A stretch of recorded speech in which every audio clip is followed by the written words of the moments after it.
बंदी छोड़ सतगुरु रामपाल जी परमेश्वर जी की जय हो।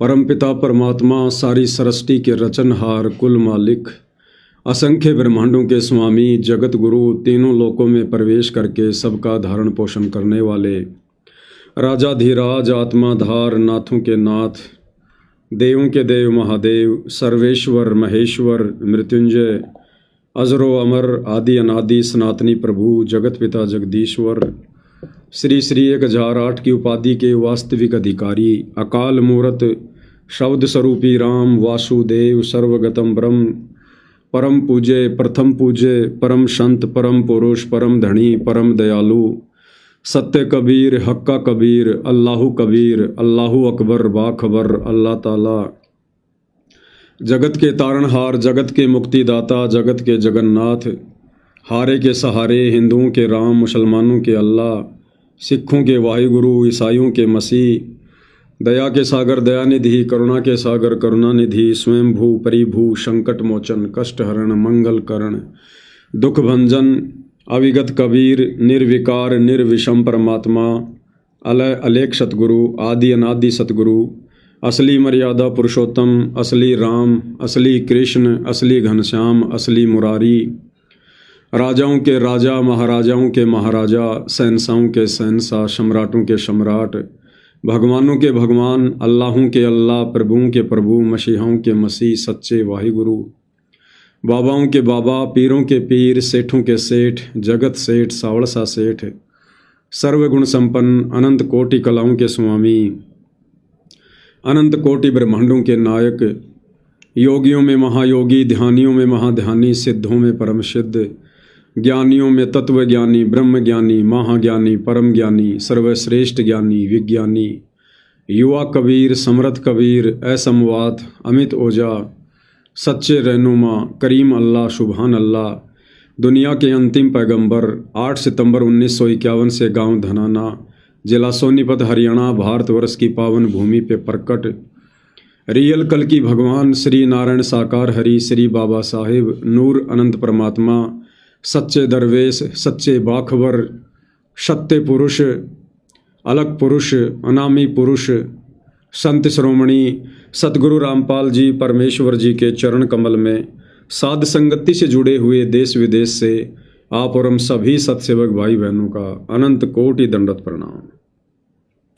सत्साई भाई और बहनों, बहुत बड़ी दया बहुत बड़ी मेहर पूज्य गुरुदेव भगवान की परमेश्वर रामपाल जी की, जिनके शुभ आशीर्वाद से विशेष आशीर्वाद से आप और हम सभी साध संगति से जुड़े हुए सत्सेवक भाई बहन पूज्य गुरुदेव भगवान के द्वारा प्रदत्त शास्त्र अनुकूल सत भक्ति मार्ग पर चलते हुए हर प्रकार से मर्यादाओं में रहकर संघर्ष करते हुए उन्हीं के अमर तत्व ज्ञान को आधार बनाकर अपनी आत्मा के कल्याण हेतु निरंतर इस सत भक्ति मार्ग पर आगे की ओर बढ़ रहे हैं।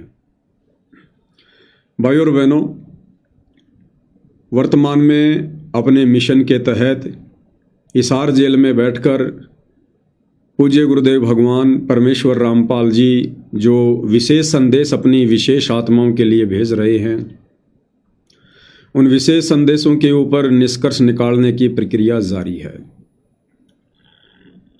वर्तमान में विशेष संदेश नंबर 30 का ये भाग नंबर 2 है। धर्मदास जी की कथा का प्रकरण चल रहा है। आज धर्मदास जी की कथा संपूर्ण होने जा रही है और धर्मदास जी की कथा के माध्यम से पूज्य गुरुदेव भगवान ने आप और हम सभी आत्माओं के बहुत सारे आध्यात्मिक कंसेप्ट क्लियर करवाए हैं।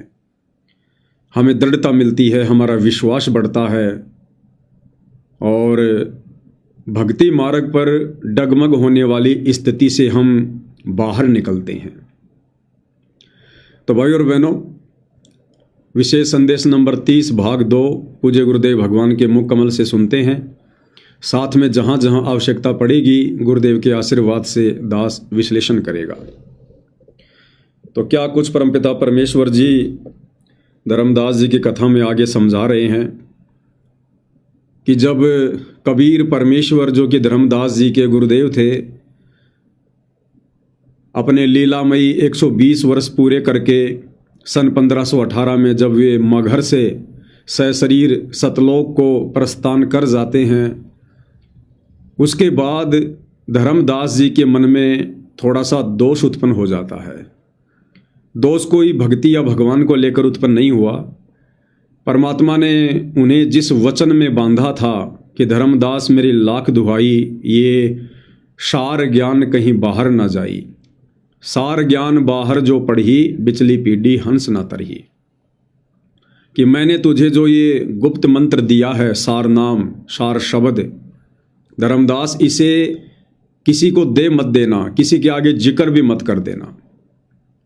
लेकिन धर्मदास जी को चिंता हो गई, और चिंता कहीं न कहीं भाइयों और बहनों ज्ञान की कमी या फिर गुरुदेव भगवान की प्रेरणा।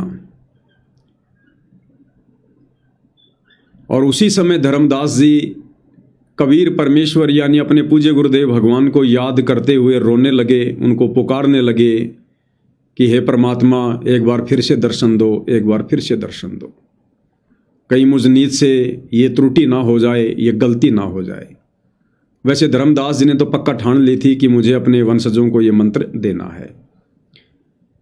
उसी समय कबीर परमेश्वर जो मगहर से सशरीर सतलोक जा चुके थे, और उसके 2-3 वर्ष बाद जब धर्मदास जी ने उनको हृदय से याद किया, तो परमेश्वर उसी रूप में, उसी स्वरूप में जो 120 वर्ष वाला था, धर्मदास जी के सामने सतलोक से चलकर क्षण भर में प्रकट हो जाते हैं। धर्मदास जब सामने अपने गुरुदेव भगवान को देखता है तो खुशी का कोई ठिकाना नहीं। परमात्मा जी के चरणों में गिर पड़ता है, रोता है और कहता कि हे गुरुदेव, आप तो अंतर्यामी हो, हे मालिक, आप तो जानी जान हो, हे गुरुदेव, आपको कैसे पता चला कि मैं तो काम बिगाड़ने जा रहा था। हे परमात्मा, भला किया जो आप आ गए, नहीं तो आपका दास बहुत बड़ी गलती करने जा रहा था। आप तो समर्थ हो, आप तो जानी जान हो, अंतर्यामी हो। गुरुदेव भगवान की महिमा करने लगा। और क्या कुछ उसके बाद गुरुदेव भगवान ने धर्मदास जी को कहा, आगे का प्रकरण हम पूज्य गुरुदेव भगवान के मुख कमल से सुनते हैं। फिर डगमग हो गया। देख, काल का इतना जबरदस्त प्रेशर है, दबाव है बच्चों, पता नहीं किस बोर्ड पर ढा देगा तुमने। 3-4 साल मालिक के जाने के बाद उसके मन में ये दोष आया, और ये सोच ही रहा था कल या परसों कोई ठीक सा समय निकाल कर बच्चे को बता देता। इतनी देर में जो इसने यह पुकार करी, आज मोहे दर्शन दियो जी कबीर, आज मोहे दर्शन दियो जी कबीर। तो वह सारा शब्द में गाया, उसमें सारा जाता तुम काशी। 2 दिन का झगड़ा पड़ गया, तेरा कोई आता नहीं शरीर, नहीं शरीर। ये धर्मदास की बाद की बातें हैं जब परमात्मा चले जा चुके थे। तो मालिक आगे बोल, भाई धर्मदास कैसे याद किया। धर्मदास जी ने देखा भगवान आगे, उम्र उसकी भी काफी हो रही थी, वहीं गिर गया पृथ्वी पर, घना सा एकदम इतना हर्षित हो गया, चरण पकड़ दिए। हे भगवान, आप तो समर्थ हो, मैं तो विचलित हो गया था, आपके बिना मैं तो अधूरा हो गया था। या कोई दूसरा है तो कोई नहीं यूँ कहने वाला यूँ ज्ञान तेरा ठीक से दाता, सारे मेरे पीछे पड़ रही। परमात्मा ने फिर पूरा ज्ञान उसको फिर से समझाया, भाई काल का बहुत मुंडा जाल है, ऐसे है वैसे है। धर्मदास मेरी राख दुआई, मूल ज्ञान और सार नाम, सार शब्द ये कई बार न चाहिए। मूल ज्ञान बाहर जो पड़ी, बिजली पेटी हंसनी तड़ी नाश हो जाएगा। तेरे को पहले ही बताया था, और भाई ये ऐसा किसी ना बताइए, ये कितना बुरा जुल्म हो जाएगा। और तेरे को मना कर रखा मैंने, नाम देने का तो अधिकारी रहा को नहीं, देख कदे गलती बन जाते, ध्यान रखे तो नहीं, इसलिए वापस कह रहा है। हे भगवान, आप तो अंतर्यामी हो, हे परमात्मा। बोला भाई काल का जबरदस्त जाल है, और सब काल के दूता भी नाम हरियोग सच्चा भक्ति मार्ग हाथ लग गया।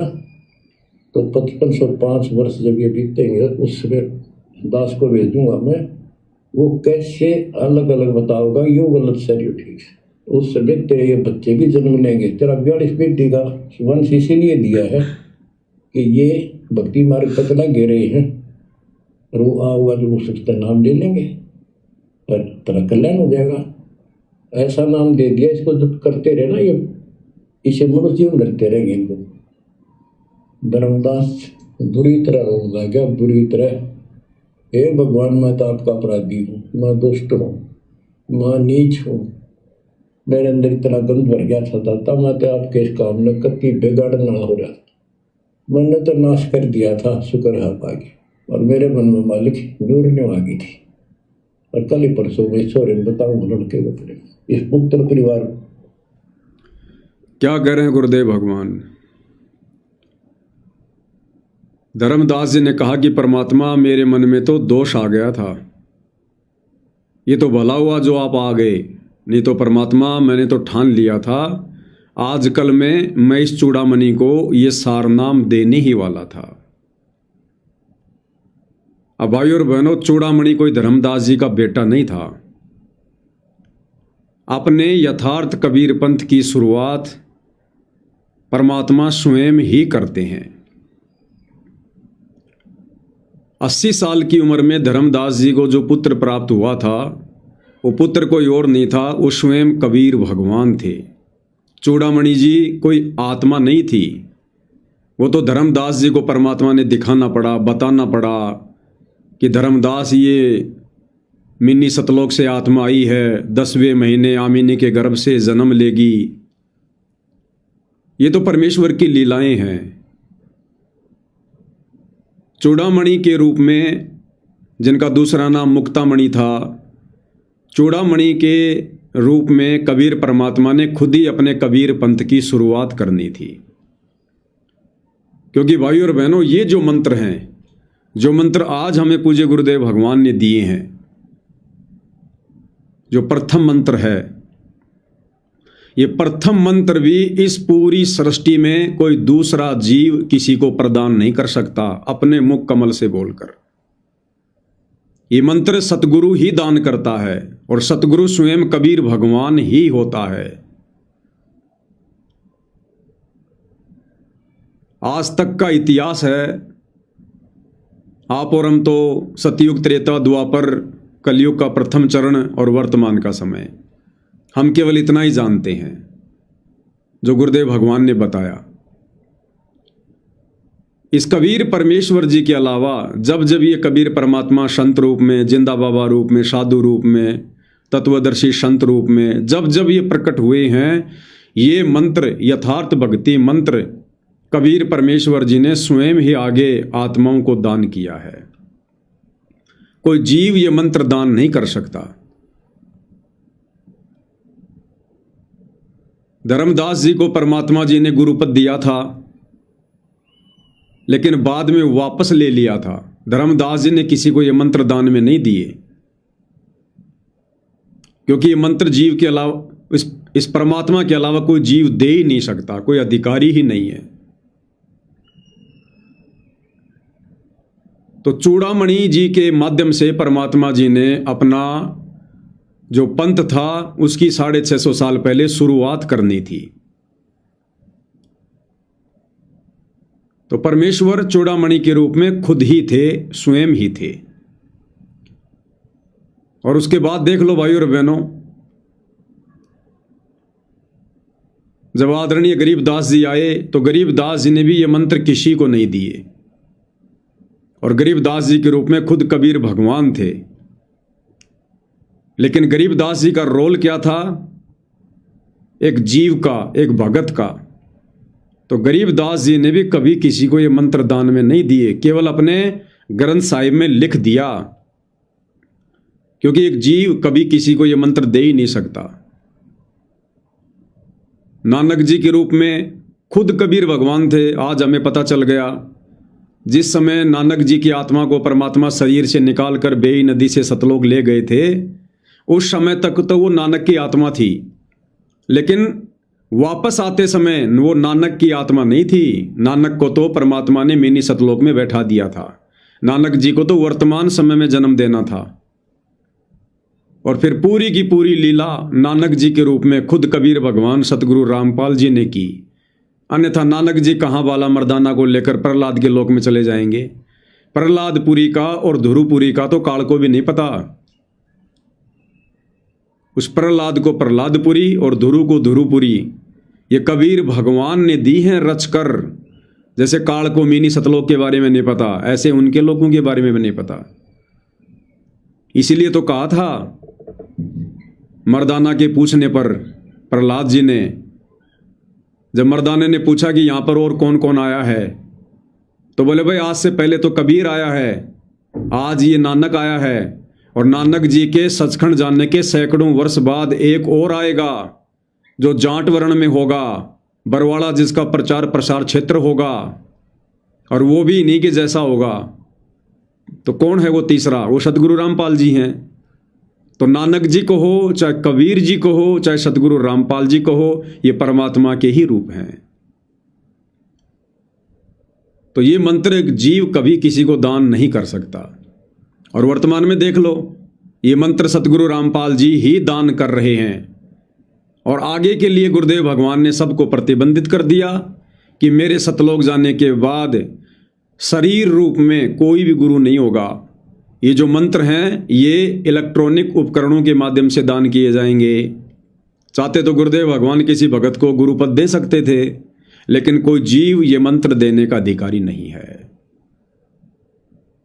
तो चूड़ामणि के रूप में भी उस समय खुद कबीर परमात्मा सतगुरु रामपाल जी ही थे, लेकिन धर्मदास जी इस खेल को उस समय समझ नहीं पा रहे थे। वो ढंग से अपने गुरु को नहीं पहचान पा रहे थे। चूड़ामणि के रूप में कहाँ से जान पाते, कहाँ से पहचान पाते? वो तो अपना बेटा मान रहे थे कि आमिनी के गर्भ से जन्म हुआ है। अरे भैया, ये गर्भ से जन्म लेने वाली लीला तो कबीर भगवान ने गरीबदास जी के रूप में भी की। सांसारिक दृष्टि में तो जन्म, और वैसे परमात्मा की लीला, परमात्मा का खेल। वही लीला कबीर भगवान ने 8 सितंबर 1951 को सतगुरु रामपाल जी के रूप में की। दुनिया की नजरों में जन्म, आध्यात्मिक दृष्टि से लीला, प्रकट होना। तो इन मंत्रों को दान करने का कोई भी जीव अधिकारी नहीं है। लेकिन धर्मदास जी ने अपनी नासमझी के चलते इन मंत्रों को आगे दान करने का फैसला किया।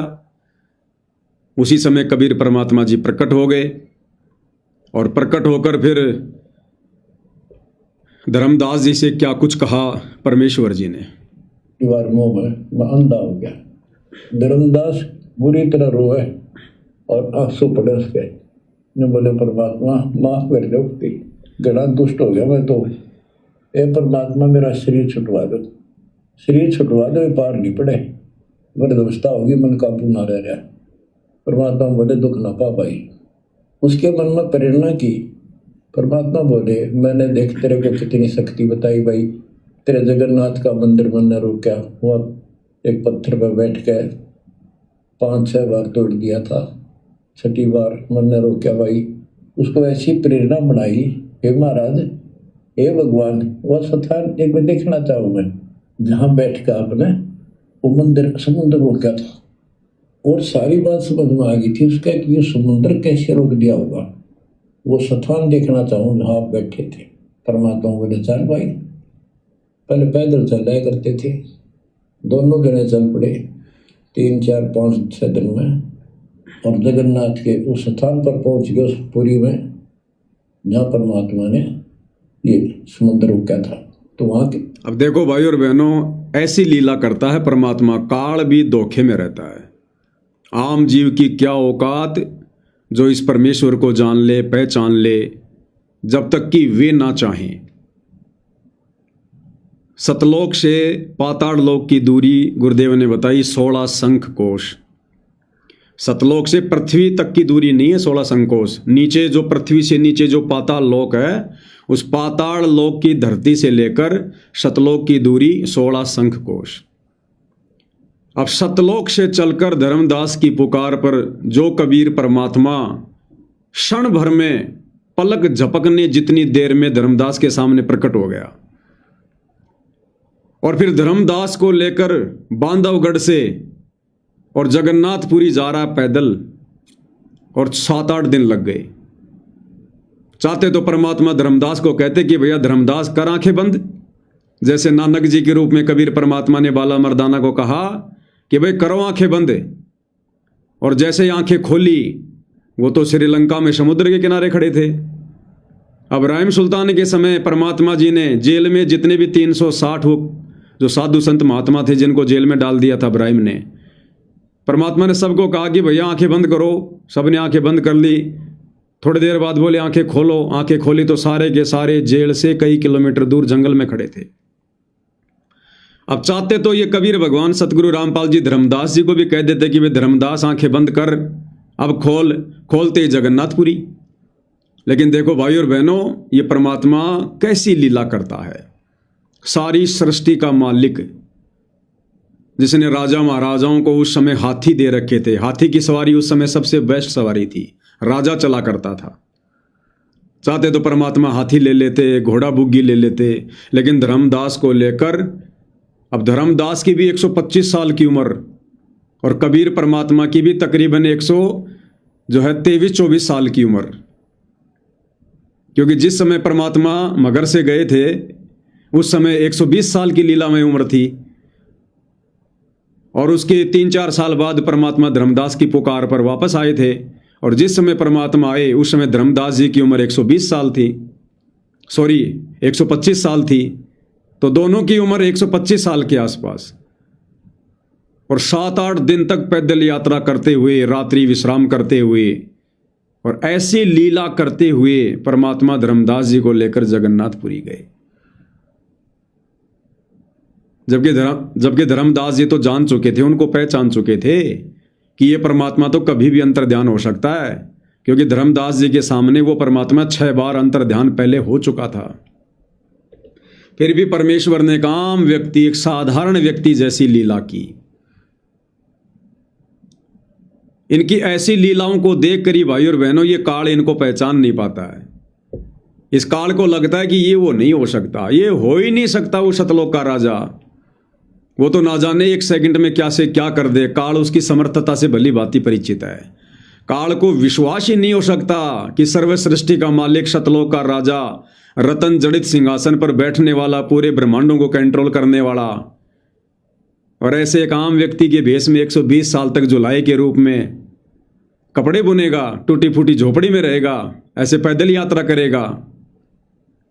तो सोचो भाई और बहनों, जब ये काल जो 21 ब्रह्मांड का नकली भगवान है, जब ये भी इस कबीर भगवान को नहीं पहचान पाता है, तो सोचिए फिर आप और हम 2 कोटि के जीव, आप और हम तो काल के आगे भी कुछ नहीं है। सोचिए फिर हम कैसे पहचान जाएंगे कि ये भगवान है, ये परमात्मा है। और यही कारण है आज 35 साल हो गई सतगुरु रामपाल जी का परिवार, जिस परिवार में परमात्मा ने प्रकट होने की लीला की, जिस परिवार में परमात्मा उन आत्माओं के साथ में उनके बचपन से रहे, अपने बेटा बेटी के रूप में उन आत्माओं को पाला पोषा, आज वो सतगुरु का परिवार भी इस कबीर परमेश्वर जी को पहचान नहीं पा रहा, ढंग से अपना गुरु भी नहीं मान पा रहे। तो सोचो फिर आम भक्तों की क्या औकात, क्या बिसात, जो गुरु रूप में इन्हें परमात्मा कह दे, इन्हें परमात्मा मान ले, परमात्मा जान ले। तो ये सारा का सारा जो खेल है ये कबीर भगवान का खुद का है। ये कबीर परमात्मा जिन जिन आत्माओं से चाहेगा अपनी पहचान करवाएगा। नहीं तो जीव अपनी बुद्धि स्तर से, अपने ज्ञान आधार से, अपनी भक्ति के बल से ये लाख जन्म भी इस परमेश्वर की पहचान नहीं कर सकता। अब विचार करो भाई और बहनों, पूरे विश्व की जनसंख्या लगभग 800 करोड़ से ऊपर है। उस 800 करोड़ की जनसंख्या में मुट्ठी भर लोग सतगुरु रामपाल जी के भगत हैं, और उन मुट्ठी भर लोगों में भी चंद भगत जो साध संगति से जुड़े हुए हैं, केवल उन्होंने अपने गुरु को परमात्मा के रूप में पहचाना है। तो गुरु को परमात्मा के रूप में पहचानने की औकात आप और हम साध संगति से जुड़े भाई बहनों की नहीं है। आप और हमारे से तो बड़े बड़े ज्ञानी, बड़े बड़े ध्यानी, बड़े बड़े गुरु जी के निकट रहने वाले, बड़े बड़े परम सेवादार, कोऑर्डिनेटर सैकड़ों की संख्या में है, हजारों की संख्या में, जो 30-30 साल से, 20-20 साल से उपदेश लेकर गुरु के साथ रहकर भक्ति कर रहे थे, वो भी नहीं पहचान पाए, ढंग से गुरु भी नहीं मान पा रहे। आज परमात्मा तो बहुत दूर की बात है। और आप और हमारे ऊपर गुरुदेव ने कैसी अनमोल रजा कर दी। हमारे हृदय में बैठा दिया कि अगर कोई कबीर है तो हमारा गुरु है, और नकली कबीर की फोटो को फड़वा दिया गुरुदेव भगवान ने, ये साबित करवाने के लिए कि हमने अपने गुरु को ही कबीर के रूप में स्वीकार कर लिया है। तो ये सतगुरु रामपाल जी परमेश्वर जी की विशेष मेहर, विशेष रजा, जो उन्होंने आप और हमारे से 2 कोटि के जीवों से अपनी पहचान करवाई। आज हमें अपने जैसे दिखाई देने वाले एक इंसान में, गुरु में भगवान नजर आ रहा है। और हमारे गुरु भाई बहनों को जो सतलोक आश्रमों से जुड़े हैं, उनको गुरु एक हार्ड मांस का लोथड़ा नजर आ रहा है। यानी वो अपने गुरु को मानुष समझ रहे हैं, एक माँ के गर्भ से जन्म लिया हुआ जीव मान रहे हैं। तो कितनी बड़ी रजा, और यदि इतनी बड़ी रजा गुरुदेव ने की है तो किसी विशेष मकसद से की होगी। वो विशेष मकसद है सतलोक लेकर जाना। तो अब भाई और बहनों, आगे जो संघर्ष होगा, आगे जो प्रयास होगा, उसमें पीछे कदम आप और हमने भी नहीं हटाने अब। और ये विश्वास रखना होगा कि गुरु जी पल पल, कदम कदम, क्षण क्षण हमारे साथ में हैं, हमारे साथ में। अन्यथा इस परमात्मा को कोई पकड़ नहीं सकता। अब विचार करो भाई और बहनों, हम अपनी छाया तक को नहीं पकड़ सकते। हम भाई बहन अपनी छाया तक को नहीं पकड़ सकते। पकड़ने का प्रयास करना, जैसे पकड़ोगे तुरंत आगे हो जाएगी। इस भगवान को कैसे पकड़ लेंगे जब हम अपने शरीर की छाया तक को नहीं पकड़ सकते। तो ये परमात्मा अपना हाथ पकड़वाता है उन आत्माओं से जिन आत्माओं को सतलोक लेकर जाना होता है। तो गुरुदेव ने हमें साथ संगति से जोड़ दिया। आप और हमारी ट्रेनिंग चल रही है, और पल पल गुरुदेव भगवान की पैनी नजर है। जिस प्रकार एक कोच की, एक रेफरी की, और जो खिलाड़ी होते हैं उनके ऊपर पल पल नजर होती है, पल पल, ऐसे गुरुदेव भगवान की साध संगति से जुड़ी आत्माओं पर पल पल नजर है। भले हमें विश्वास थोड़ा हो या ना हो, तो हमने गुरुदेव की इस असीम रजा को बना के रखना है। तो परमेश्वर धर्मदास जी को लेकर और जगन्नाथपुरी चले जाते हैं। के लोगों ने भी बताया भाई ऐसे ऐसे एक संत आए थे, और वो बूढ़े बाबा के रूप में। उन्होंने ही समझ, उस टाइम तो सच्ची कहानी सही चल रही थी, बाद में आके उन्होंने दबा दी थी। धर्मदास जी को फिर से वहाँ पूरा ज्ञान समझाया, 10 दिन लगातार सत्संग सुनाया। और भूल गया तू ऊपर क्या देख कर आया था, इस नरक में फिर रहना चाहते हैं। एक लेवा एक देवा दुख तुम कोई किसी का पिता नहीं पुत्र, तुम ऋण संबंधी जुड़ा की ठाटा अंश में सब पारा बट। धर्मदास जी बोले जी मेरा शरीर छुटवा दो, मन ले चलो यहाँ से, नरक से निकाल दो, मैं कति गिर चुका हूँ और मालिक आपने समय पर समा दिया। धर्मदास जी ने क्या कहा? जब परमात्मा उन्हें जगन्नाथपुरी ले गए, 10 दिन तक दोबारा से पूरा ज्ञान समझाया। ज्ञान किस लिए समझाया? ताकि धर्मदास की आस्था जो काल प्रेरणा से इसके बेटे में लग गई है, चूड़ामणि में लग गई है, ये आस्था इसकी फिर से हटे, फिर से इसकी सोई हुई आत्मा जागे, ताकि फिर इसको मैं वो मंत्र दूं, और जब ये उस मंत्र का स्मरण करे तो इसकी सुरती सतलोक में लगे। सब कुछ बताया गुरुदेव भगवान ने। और उसके बाद परमात्मा जी ने धर्मदास जी को वो मंत्र दिया, और परमात्मा जी समझाने लगे धर्मदास जी को। तो धर्मदास जी कहने लगे कि हे परमात्मा, मेरे बस की बात नहीं है, मेरा शरीर छुड़वा दो, मुझे सतलोक भेज दो। परमात्मा, मेरे बस की बात नहीं है। अब भाई और बहनों, ठीक है, धर्मदास जी की उम्र काफ़ी हो गई थी, उस समय इतने सत्संग भी सुनने को नहीं मिलते थे, लेकिन फिर भी भाई और बहनों, सतगुरु से ये कहना कि मेरे बस की बात नहीं है, ये भगत की कमजोरी में आता है। सतगुरु ने हमें जो भक्ति विधि दी है, हमने उस भक्ति विधि को परिपूर्ण करके ही यहां से मुक्ति प्राप्त करनी है। जबरदस्ती सतगुरु नहीं करेगा। जबरदस्ती करनी होती तो ये समर्थ है कब का कर देता। आज 21 ब्रह्मांड में कोई देखने को भी नहीं मिलता। लेकिन ये परमात्मा आत्मा को तैयार करना चाहता है, आत्मा को सतलोक लेकर जाएगा। तो धर्मदास का ये कहना कि परमात्मा मेरे वश की बात नहीं है, मेरा शरीर छुड़वा दो, ये कहीं न कहीं ज्ञान की कमी को दर्शाता है। तो आप और हम भगत भाई बहनों ने प्रार्थना तो करनी है कि हे गुरुदेव भगवान शरीर छुड़वा दो, हे परमात्मा, लेकिन हमने दूसरे तरीके से, ज्ञान आधार से, भावनाओं में बहकर नहीं, अज्ञानता का परिचय देते हुए नहीं। देखो ये कलयुग की बिचली पीढ़ी है, परमात्मा ने पूरा कोर्स दे दिया, और पूरा कोर्स देने के बाद यदि परीक्षा में बच्चा नकल करता है तो गुरु नाराज होता है। फिर आज कोई कमी नहीं छोड़ी गुरुदेव भगवान ने समझाने में। तो आप और हमने प्रार्थना तो करनी है परमात्मा जी से सतलोक की, मुक्ति की, मोक्ष की, लेकिन हमने करनी ऐसे है कि हे गुरुदेव भगवान, हे अंतर्यामी, हे जानी जान, हे परमेश्वर, अपने दास के ऊपर रजा करो परमात्मा, दया करो परवरदिगार। हे परमात्मा, अब इस काल के लोक में दास का मन नहीं लगता है। हे परमेश्वर, आप समर्थ हो, आप दयालु हो परमात्मा, आप जो चाहे सो कर सकते हो परमात्मा। आप एक पल में अपनी आत्मा को सतलोक में बैठा सकते हो, तुम कर दो पल में पार, हो जा रजा थारी। ये परमात्मा अब नीच को ले चलो, अब इस काल के लोक में दिल नहीं लगता है। ये परमेश्वर, आपने ऐसा ज्ञान दे दिया, ऐसा ध्यान दे दिया, ये परमात्मा अब इस गंदे लोक में कौन रहना चाहेगा। कोई निर्भागी होगा, कोई बद किस्मत होगा जो आपके द्वारा ऐसा निर्मल ज्ञान देने के बाद भी,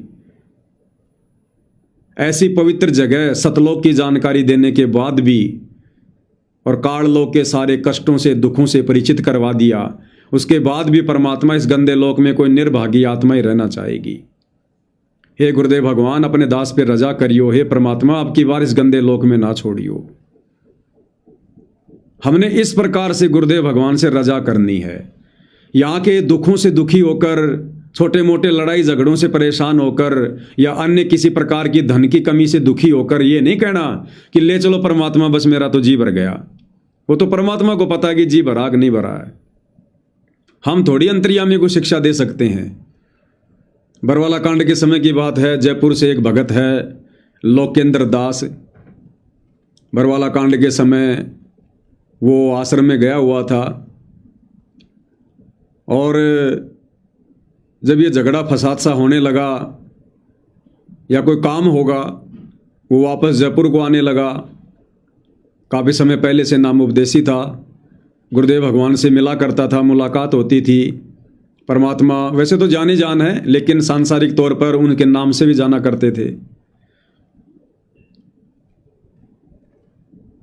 तो वो जयपुर के लिए निकला, बीच रास्ते से परमात्मा ने उसको वापस बुलाया।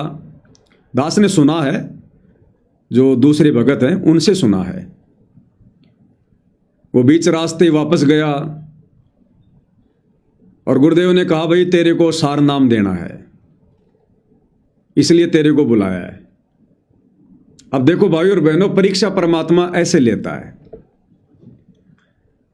ऐसे परमात्मा परीक्षा लेता है जब भगत को वो शब्द देता है, सार नाम देता है। इन आश्रम वालों ने तो 4 सवाल पूछने हैं वर्तमान में। जो सार नाम लेने जाता है उनसे पहला सवाल तो ये पूछा जाता है, पवनदास की वीडियो देखे हुए कितना समय हो गया। कोई कह दे भगत जी 2 महीने हो गए, नहीं नहीं नहीं नहीं, कम से कम 6 महीने होने चाहिए।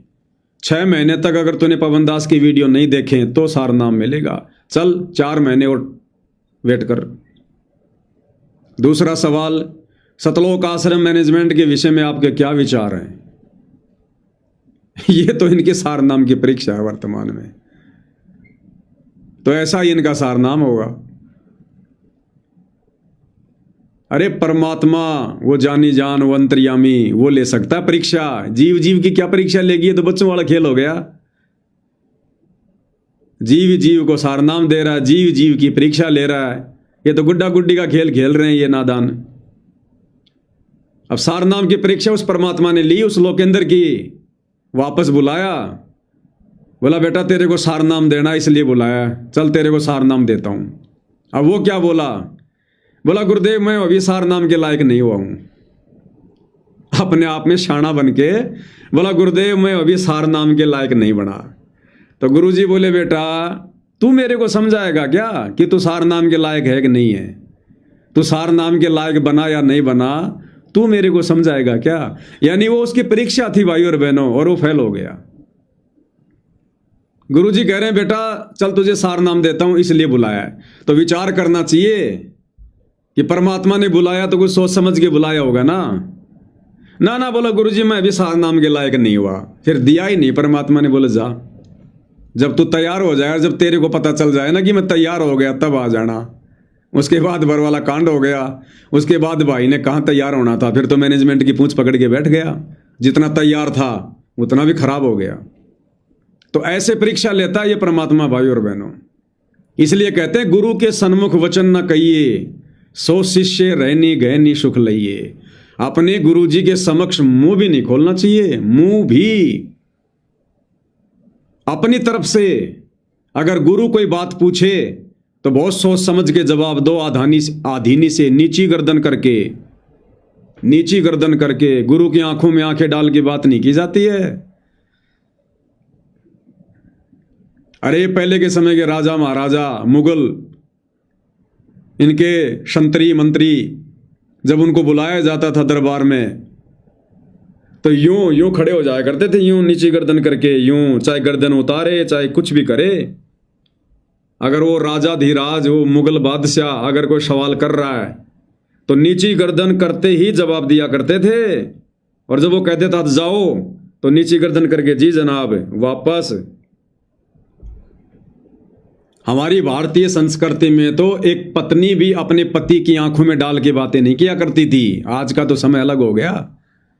आज तो सुबह शाम नाश्ते के रूप में गाड़ियां मिलती हैं,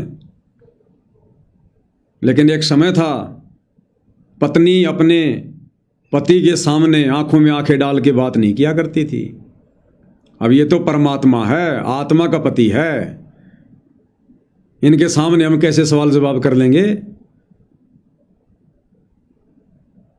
तो गुरु की आंखों में आंखें डाल के बात नहीं की जाती है। नीची गर्दन रहे भगत की, बस चरणों में ध्यान रहे। मिले तो दंडवत बंदगी नहीं, पल पल ध्यान लगाए। तो परमात्मा जी ऐसे भी परीक्षा ले लेते हैं। हाँ, गुरु यदि कोई बात पूछ रहा है तो आधीनी से और बहुत ही सभ्य तरीके से कि सामने कौन है? सामने परमात्मा है, सारी सृष्टि का मालिक है। कहीं कोई त्रुटि ना हो जाए बोलने में, चलने में, उठने में, बैठने में। अगर गुरु को गुरु मान के अगर हम बर्ताव करेंगे कभी भी धोखा खा जाएंगे, कभी भी गलती हो जाएगी। तो इतना सावधान भगत ने भक्ति मार्ग पर होना पड़ता है। तो भाई और बहनों, इस प्रकार से आप और हमने इन बातों को ध्यान में रखना है। तो क्या कह रहे हैं गुरुदेव भगवान? किसी का पिता नहीं पुत्र मरण संबंधी जुड़ा ठाटा अंश में सब पारा बट। धर्मदास जी बोले जी मेरा शरीर छुटवा दो, मन ले चलो यहाँ से, नरक से निकाल दो, मैं कति गिर चुका हूँ और मालिक आपने समय पर समान दिया। परमात्मा ने वही खड्डा खुदवा कर और उस पर लटा दिया। ने बोला मन तो दाग दो कि टमाटी में पापी। अब यहाँ प्रसंग आता है, मालिक ने उसको बहुत सी शंकाएं काल पैदा करता है। अब देखो, धर्मदास जी को जिंदा समाधि दी परमात्मा ने। अब इस बात को लेकर अंतर्यामी को पता कि काल भक्तों के मन में शंका उत्पन्न करेगा कि ये तो धर्मदास जी की हत्या कर दी, उनको तो जीवित ही समाधि दे दी, उनको तो बड़ा दुख हुआ होगा, बड़ी परेशानी हुई होगी, उनका तो दम घुटा होगा, ऊपर से मिट्टी डाल दी भगवान ने जिंदा पर। तो क्या करें गुरुदेव भगवान?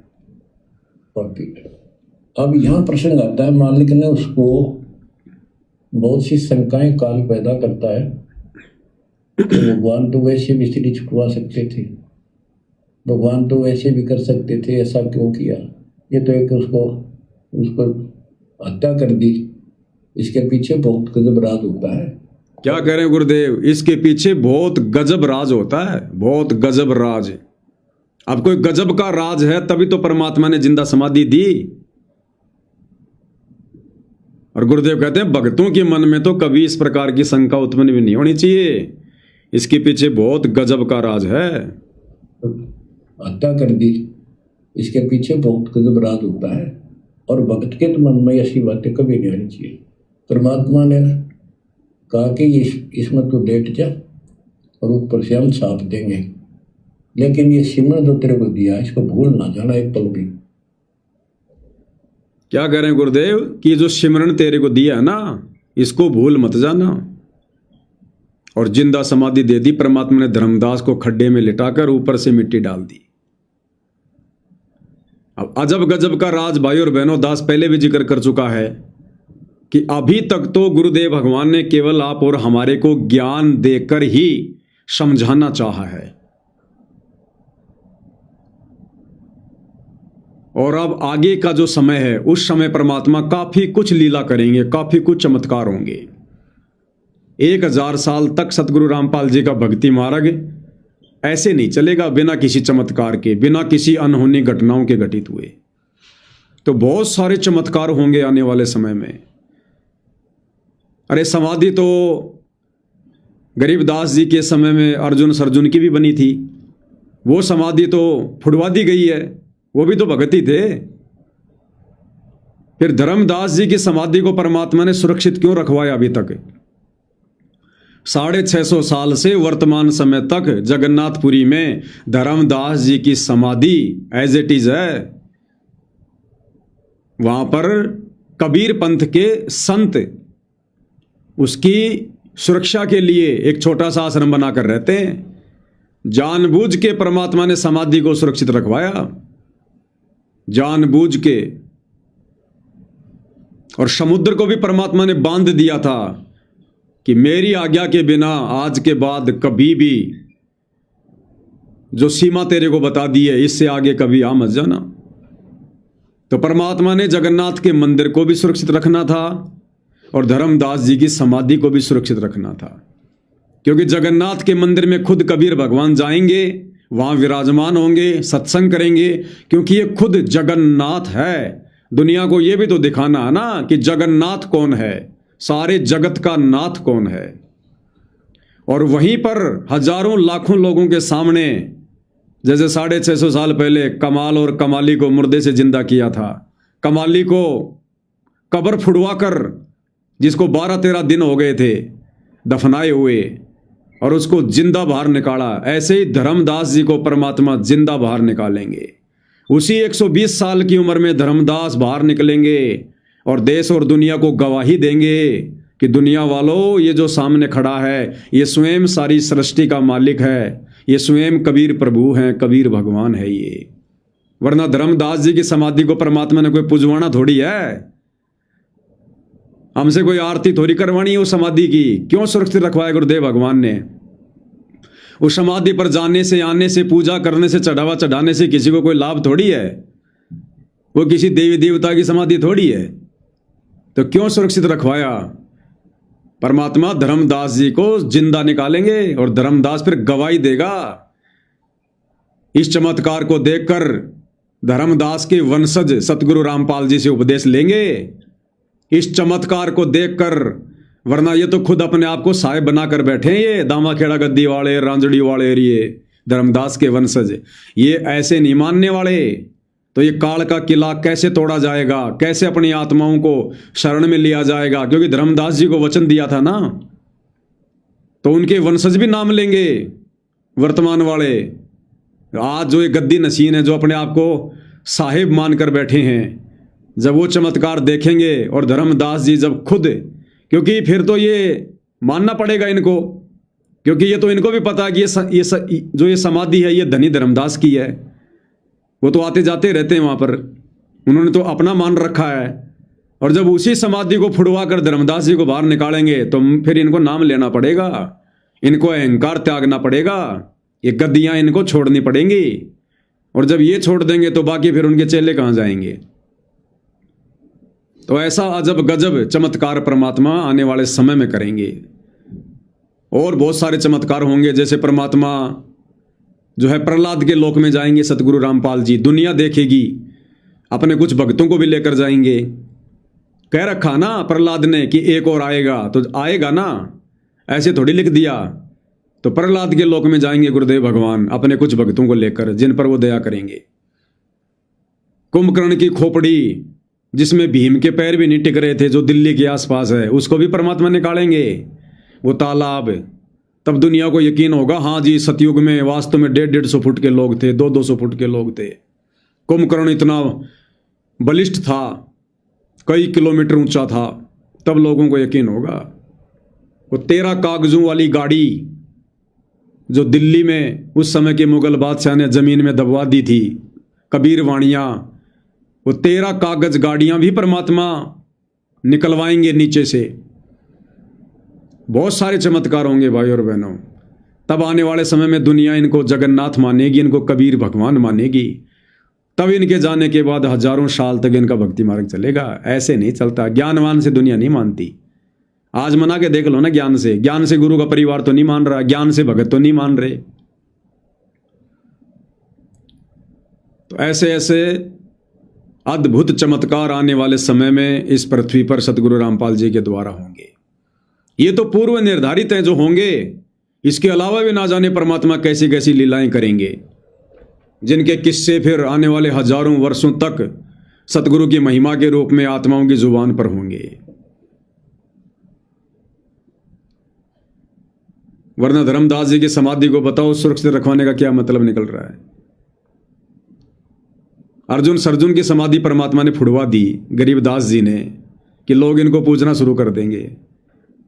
तो धर्मदास जी को नहीं पूजते, लेकिन परमात्मा ने बहुत आगे लीलाएं करनी है, उसके लिए मालिक ने सुरक्षित रखा। अब कोई ये सोचे कि भाई ऐसे कैसे हो सकता है। खैर, जिन्होंने अपने गुरु पर पूर्ण विश्वास कर लिया उनके लिए तो कुछ भी नहीं है, नॉर्मल सी बात है कि सतगुरु जो चाहे सो कर ही, कौन सी बड़ी बात है। बाकी सतगुरु के ही भगत जिनके संस्कार कमजोर हैं, उनके मन में दोष आ जाता है। नहीं, ऐसा नहीं हो सकता।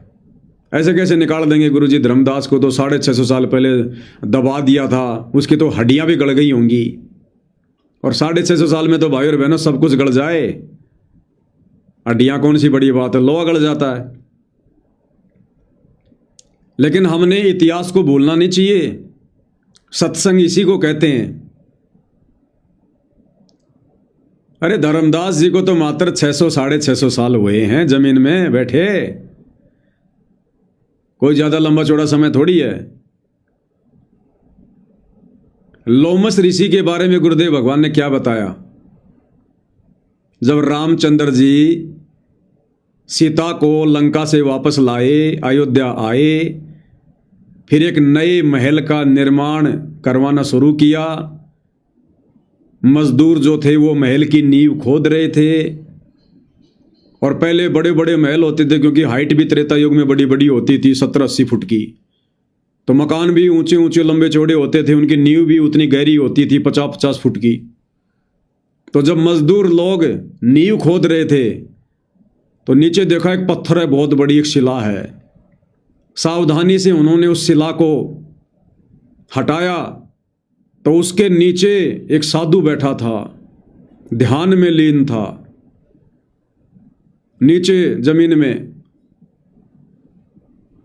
मजदूरों को बड़ा आश्चर्य हुआ। श्री रामचंद्र जी के पास में संदेशा भिजवाया। रामचंद्र जी दौड़े चले आए और देखा तो साधु जी बैठे हुए हैं।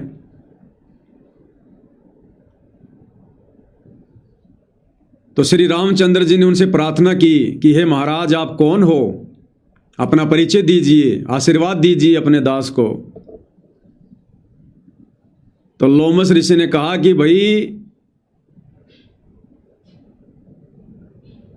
रामचंद्र आ गया क्या रावण को मार के? हाँ जी, बोले आ गया। सीता को ले आया? बोला जी ले आया। बोले त्रेता युग चल रहा है? हाँ जी त्रेता युग चल रहा है। तो बोला भैया मेरे को वापस इस जमीन में सेट कर दो, इस पत्थर को वापस रख दो। ऐसे कैसे? बहुत गंदा लोक है, बहुत गंदा समय चल रहा है। और ऐसे गंदे समय में मैं बाहर नहीं निकलूंगा मैं। तो रामचंद्र जी ने कहा कि महाराज मेरी तरफ से एक भेंट स्वीकार करो, मेरी अंगूठी स्वीकार करो। तो लोमस ऋषि ने कहा कि मेरा जो ये कमंडल है ना, इसमें डाल दे भाई। तो रामचंद्र जी जैसे अपने हाथ की अंगूठी निकाल के उसके कमंडल में डालने लगे, रामचंद्र जी ने देखा उसमें तो ऐसी ऐसी और बहुत सारी अंगूठियां हैं। तो रामचंद्र ने कहा कि महाराज ये तो सेम टू सेम मेरी जैसी बहुत सारी अंगूठियां इसमें तो लोमस ऋषि ने कहा कि भैया इसमें 83 अंगूठी और हैं, और तेरे जिसे 83 राम 83 रामचंद्र आके चले गए, और ऐसे ही वो आता है, ये मजदूर महल बनाने के लिए गड्ढा खोदते हैं और मैं नीचे मिलता हूं और मैं फिर वापस इसी गड्ढे में बैठ जाता हूं।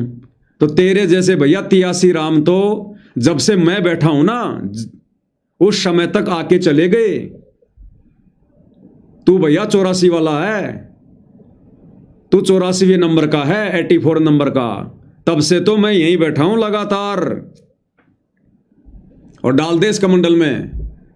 उन्होंने वापस ही वो पत्थर रख दिया, मिट्टी से पूरा लेवल कर दिया और दूसरी जगह जाके अपना महल बनाया। गुरुदेव भगवान के मुकम्मल से सुनते हैं भाई और बहनों। एक समय की बात है कि भगवान रामचंद्र जी ने कहे किला खुदवाओ थे, किला बना रहे थे योद्धा का। उसमें नीचे खुदाई घड़ी करा करते, 15-15, 20-20 फुट तक नीचे खोद कर जब नींव भर तो किले की जब लिया करते भाई कदे को तले का स्वर्ग ना ला लावे। जब वो खुदाई करे थे उसमें लोग कहते कि ऐसा पत्थर सा था चारों तरफ से, वो फूट गया उसमें देख ऋषि निकला। ऋषि की लंबी लंबी पलक हो रही, ऐसे खोखला सा बना रखा था मिट्टी सी का। वो बोले भाई कौन हो तुम, क्या कर रहे हो यहाँ पर? वो बोले जी हम राधा राम के सैनिक सेवक हैं, यानी नौकर हैं, और यहाँ पर किले की नींव खोद रहे हैं। अच्छा भाई त्रेता युग है क्या ये? हाँ कहा जी त्रेता युग है। वो रामचंद्र है आदिया के अवतार धार के। कहा जी वो तो क्या वो सीता ले आए वापिस? मैं सोचा भाई वो अच्छा भी दिख रहा के बोला। कहा कौन हो? भाई मैं तो जो हूं सो हूं, पर मैं जो बताऊं वो पुत्र दो मुझे। इतने में रामचंद्र जी को पता लग गया कि एक पुराना ऋषि है और खोदने जो खुदाई में पाया है। तो रामचंद्र जी वहां गए, प्रणाम किया, ऋषिवर प्रणाम हो। कहा दशरथ पुत्र, उसने कहा बातचीत हुई, आप कौन हो? कि मैं फलाना ऋषि हूँ, मैं लोमस ऋषि हूँ। अच्छा एक महाराज यहाँ कैसे? कि भाई कलयुग द्वापरा होगा और कलयुग होगा, मैं डर लगा उस कलयुग था इसी को 1.5 लोक में। और हम तो भाई फिर अगला सतयुग होगा जब अपना आंख खोलेंगे अगर निकलेंगे बाहर। तो कहते हैं आप काफी बातचीत हुई तो कहते हैं लो महाराज जी मैं एक अंगूठी देना चाहता हूँ आपने। भाई महाराज अंगूठी के काम अके बात महाराज, ताकि इसमें घेर देश कर मंडल में। उसमें घेरी तो इतनी और पाई, उसमें कहते हैं 83 अंगूठी और थी। वो बोला महाराज जी राम नाम की लिखी हुई अंगूठी और भी है, ताकि भाई तेरे जैसे राम देकर जा रहे सब थोड़ा 83 राम और आ लिए। लोमस ऋषि की आयु बहुत लंबी बताते हैं।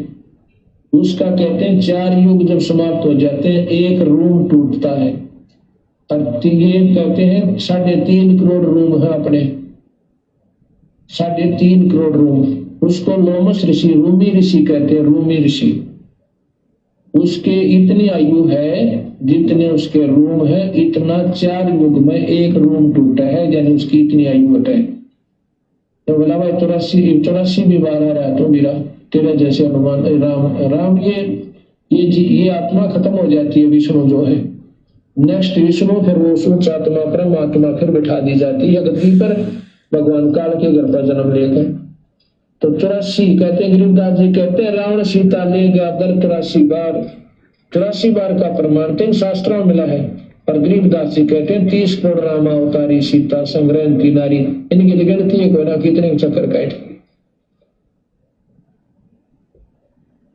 विचार करो भाई और बहनों, ये कथाएं कैसी अजब गजब शिक्षा दे रही हैं। तो मन में कभी भी भगत को शंका नहीं होनी चाहिए अपने गुरु जी के वचन पर कि 650 साल हो गए थे धर्मदास जी को समाधि दी हुई, अब तक तो हड्डियां भी गल गई होंगी, कैसे निकलेगा। अब बताओ, वो लोमस ऋषि भी तो वहां पर नीचे बैठा है, अभी भी बैठा ही हुआ है, और 84 बार ये त्रेता युग बीत गए, 84 बार, तब से वो लोमस ऋषि जमीन के अंदर ही बैठा है। वो तो निकल रहा, उसको तो कोई भगवान भी नहीं मिला, कोई तत्वदर्शी संत भी नहीं मिला, उसको तो सारनाम भी नहीं मिला, सतनाम भी नहीं मिला था। तो धर्मदास कैसे गल जाएगा? बैठ के सुमरण कर रहा है, धर्मदास अपने सुमरण पे लगा हुआ है। क्या कहा था परमात्मा ने कि धर्मदास जो सुमरण तेरे को दे दिया इसको भूलना मत, सुरती लगा के रख। तो धर्मदास भाई जो मंत्र भगवान ने दिया था ना 650 साल पहले, समाधि देने से पहले, और कहा था कि धर्मदास अपनी सुरती लगा के रखना इस पे, तो धर्मदास भैया लेटा है या बैठा है, वो अपना सुमरण कर रहा है।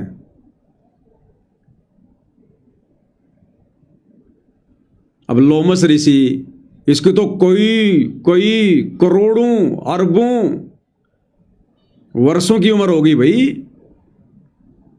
कितनी लंबी उम्र बताई गुरुदेव भगवान ने।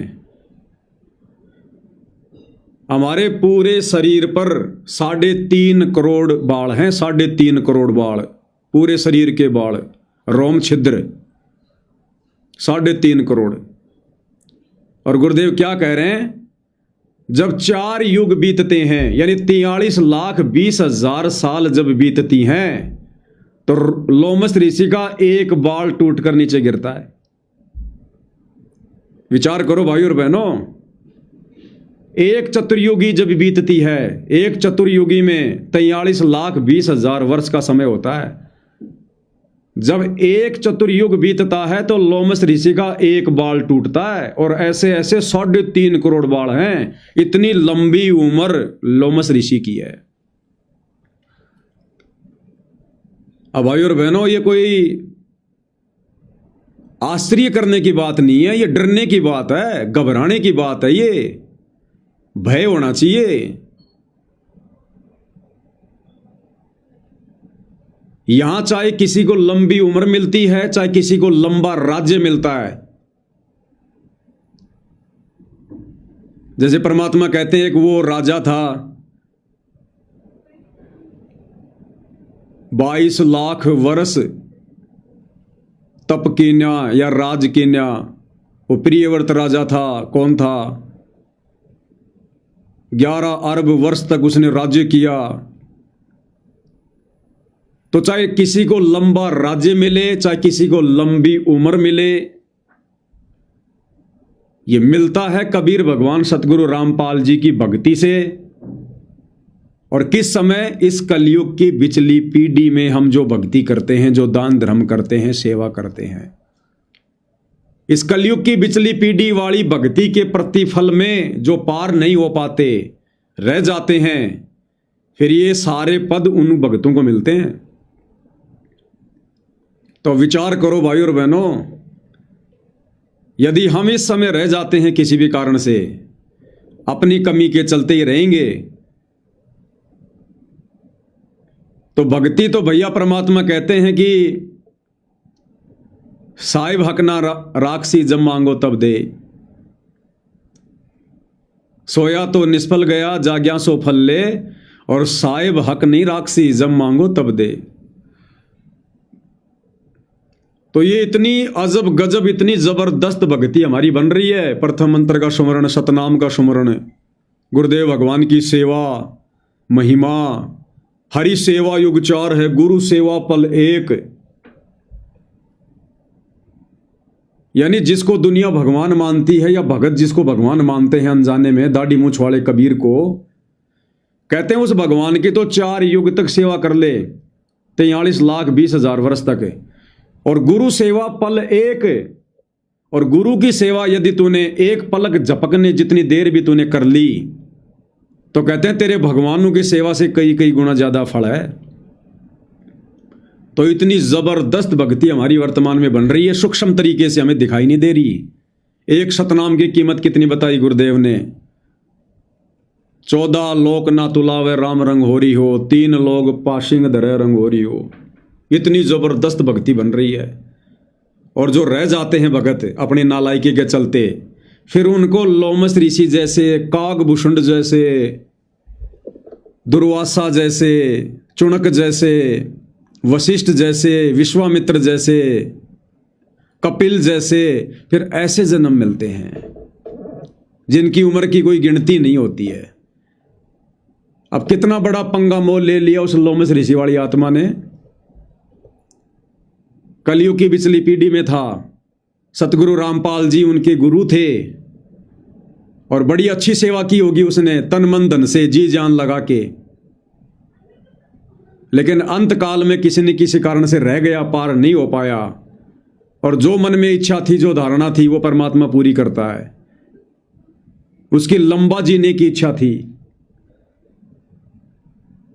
इसलिए परमात्मा ने उसको उस भक्ति के प्रतिफल में लंबा जीवन दे दिया। अब क्या कर रहा है? मिट्टी में पड़ा है, मिट्टी में। कह रहा है मैं तो खाली सतयुग में निकलता हूं बस, बाकी फिर मिट्टी में आके बैठ जाता हूं, समाधि ले लेता हूं। क्या खाक सुख है ये?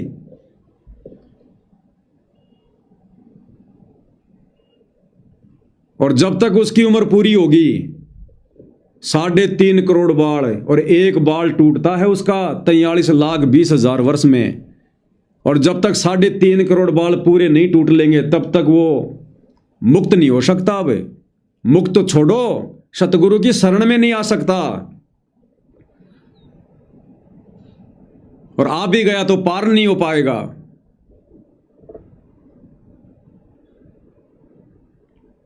क्योंकि लंबी उम्र मांग रखी भाई। परमात्मा इच्छा पूरी करेगा, बेटा पूरी कर ले तेरी इच्छा। और जब तक उसकी इच्छा पूरी होगी तब तक तो भाई और बहनों ना जाने अरबों खरबों कलयुग की बिचली पीढ़ियां निकल जाएंगी। अरबों खरबों कलयुग की बिचली पीढ़ियां। हम इतना दुख उठाते हैं फिर। इस समय जो आत्मा रह जाती है। अब रामचंद्र जी ने पूछा महाराज जी आप कब आओगे बाहर? बोला भैया मैं सतयुग में आऊंगा। अब आएगा वो, जैसे धर्मदास जी को परमात्मा बाहर निकालेंगे। भाई और बहनों देख लेना, दास ज्ञान आधार से कह रहा है, उसको भी बाहर निकालेगा। लोमस ऋषि भी बाहर निकलेगा। उसने सतयुग में बाहर निकलने की बात कही है। तो असली सतयुग तो अब आएगा 2028 के बाद। असली सतयुग तो अब आएगा। अरे असली सतयुग वो होता है जिसमें सत्य पुरुष खुद धरती पर प्रकट हो, जिसमें सत्य पुरुष खुद धरती पर प्रकट हो। वो सतयुग तो वैसे आएगा जो परमात्मा ने विधान बना रखा है। वो सतयुग, त्रेता, द्वापर, कलयुग, ये तो परमात्मा ने जो है वो सर्कल बना रखा है। वो तो नियम अनुसार आएगा। असली सतयुग अब आएगा, कलयुग में सतयुग। और सत्य पुरुष खुद धरती पर प्रकट सतगुरु रामपाल जी, तो ये है वो असली सतयुग। अब निकालेगा परमात्मा उसको, नहीं तो क्यों बैठा भाई। अरे अहिल्या को परमात्मा ने पत्थर बना दिया, गौतम ऋषि के माध्यम से शराब दिलवाकर पत्थर बना दिया। क्यों बनाया था भाई पत्थर? समय आने पर रामचंद्र रूप में कबीर भगवान सतगुरु रामपाल जी ने अपने पैर की खड़ाऊ झाड़ी, पैर की खड़ाऊ झाड़ी तो वो वापस अहिल्या बन गई। तो लोमस ऋषि को अंदर क्यों बैठा रखा भैया? और बैठा रखा तो फिर भगवान ने जिक्र क्यों किया? और जिक्र किया है तो भाई परमात्मा अनगिनत चमत्कार करके जाएगा, अनगिनत। तब ये दुनिया देखेगी, तब इस दुनिया की आंखें फटी की फटी रह जाएंगी। तब 1000 साल तक ये सतगुरु रामपाल जी का भक्ति मार्ग चलेगा। ऐसे कोई नहीं चलने वाला। आज हिसार जेल में बैठे, देखे कोई उनको संत तो मान लो, उनको संत भी लोग ढंग से नहीं मान रहे जो उनसे परिचित नहीं है। तो ऐसे ऐसे चमत्कार भाई और बहनों ये कबीर भगवान करेगा। और जब लाखों वर्षों से, करोड़ों वर्षों से वो लोमस ऋषि जमीन में बैठा है और उसका बाल भी वाका नहीं हो रहा, 4 युग में जाके उसका एक बाल टूटता है, तो धर्मदास कैसे गल जाएगा भाई 600 साल में? ये तो कबीर परमात्मा समर्थ है, ये चाहे तो पता नहीं है तो अरबों खरबों शंख पदम नील कितने समय तक आत्मा को एज इट इज रख ले। ये सारी सृष्टि इनके संकेत पे चलती है। ये पांचों तत्व इनके नौकर, इनके खवास हैं। तो अजब गजब लीलाएं होंगी आने वाले समय में भाई और बहनों, अजब गजब लीला।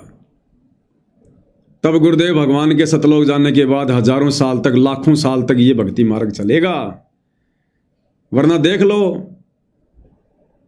1994 में परमात्मा ने भक्ति मार्ग शुरू किया, 2014 में बरवाला कांड हो गया, और 2014 से आज 2026 सतगुरु रामपाल जी के परिवार ने, उनके भक्तों ने उनके मिशन की ऐसी तैसी कर दी। सोचो अगर बरवाला कांड के बाद सतगुरु रामपाल जी अगर परमानेंट सतलोक निकल गए होते तो ये मिशन आगे चलता क्या? ये मार्ग आगे चलता? 10 साल में मिशन की ऐसी तैसी कर दी उनके परिवार ने। इतनी ज्यादा गंदगी ठोक दी इस मिशन में। कोई नियम नाम की चीज रही नहीं, कोई मर्यादा नाम की चीज रही नहीं। लाखों साल मार्ग चलेगा ऐसे? तो ये समर्थ है, इसको पता है कि कैसे इस मिशन को आगे चलाना है, कैसे इस मार्ग को आगे चलाना है। तो भाई और बहनों, हमने गुरुदेव भगवान के वचन पर, उनकी लीलाओं पर किसी भी प्रकार की कोई शंका जाहिर नहीं करनी है। तो आने वाले समय में ये ऐसे ऐसे चमत्कार करेगा परमात्मा। और बच्चों, उसको लास्ट ये हो गया था कि तेरे सांस अंतिम है, अंतिम सांस है, ना बेटा याद आया, ना बेटी, ना वो संपत्ति, ना को पत्नी, अपना जीवन दिखाई दिया था। गरीबदास जी कहते हैं अब मुहूर्त सटदलीप एक घड़ी, एक सटदलीप नाम का इस रामचंद्र जी और का परदादा था सटदलीप। वो इंद्र के पक्ष में राक्षसों से लड़ने गया था सेना लेकर। ये सिद्धियाँ इतनी थी इनके पास, ये ऐसे आम बातें थी। और इंद्र ने जहाज वायुयान भेज के ऊपर बुला रखा था। तो राजा वह युद्ध में इंद्र जीत गया सब का राजा। तब उसको पता चला तेरी 2 घड़ी जीवन रहता, 2 घड़ी, 1 घड़ी 24 मिनट की। तब उसने कहा, इंद्र से कहा कि मुझे एक बार सरयू नदी के किनारे भेज दे अयोध्या में, मेरी राजधानी। इंद्र बोला और मेरे पास कोई विकल्प नहीं, मैं तेरी उम्र बता दूं। तो उस समय एक ऋषि ने जो उसको दीक्षा दे रखी थी, उसने बताया कि ईब मालिक में लोला ले, कोई दूसरा ठिकाना नहीं। 1 सेकंड के अंदर उस सरयू नदी के किनारे उसको छोड़ दिया। 2 घड़ी ऐसी लो लगाई, सब कुछ भूल गया भाई। तो ये सिमरन कुछ ही समय का, जहाँ आशा ता बासा हुई। उसकी आशा स्वर्ग की थी, धर्मदास की आशा सतलोक की थी। तो बच्चों, ये है वो सार नाम, ये है वो मूल ज्ञान। धीरे धीरे आपके भी अंतःकरण के ये थोड़े बहुत जो संशय है कभी नष्ट हो जाएंगी। मालिक पर विश्वास रखो, इस मार्ग में छोड़ ना देना।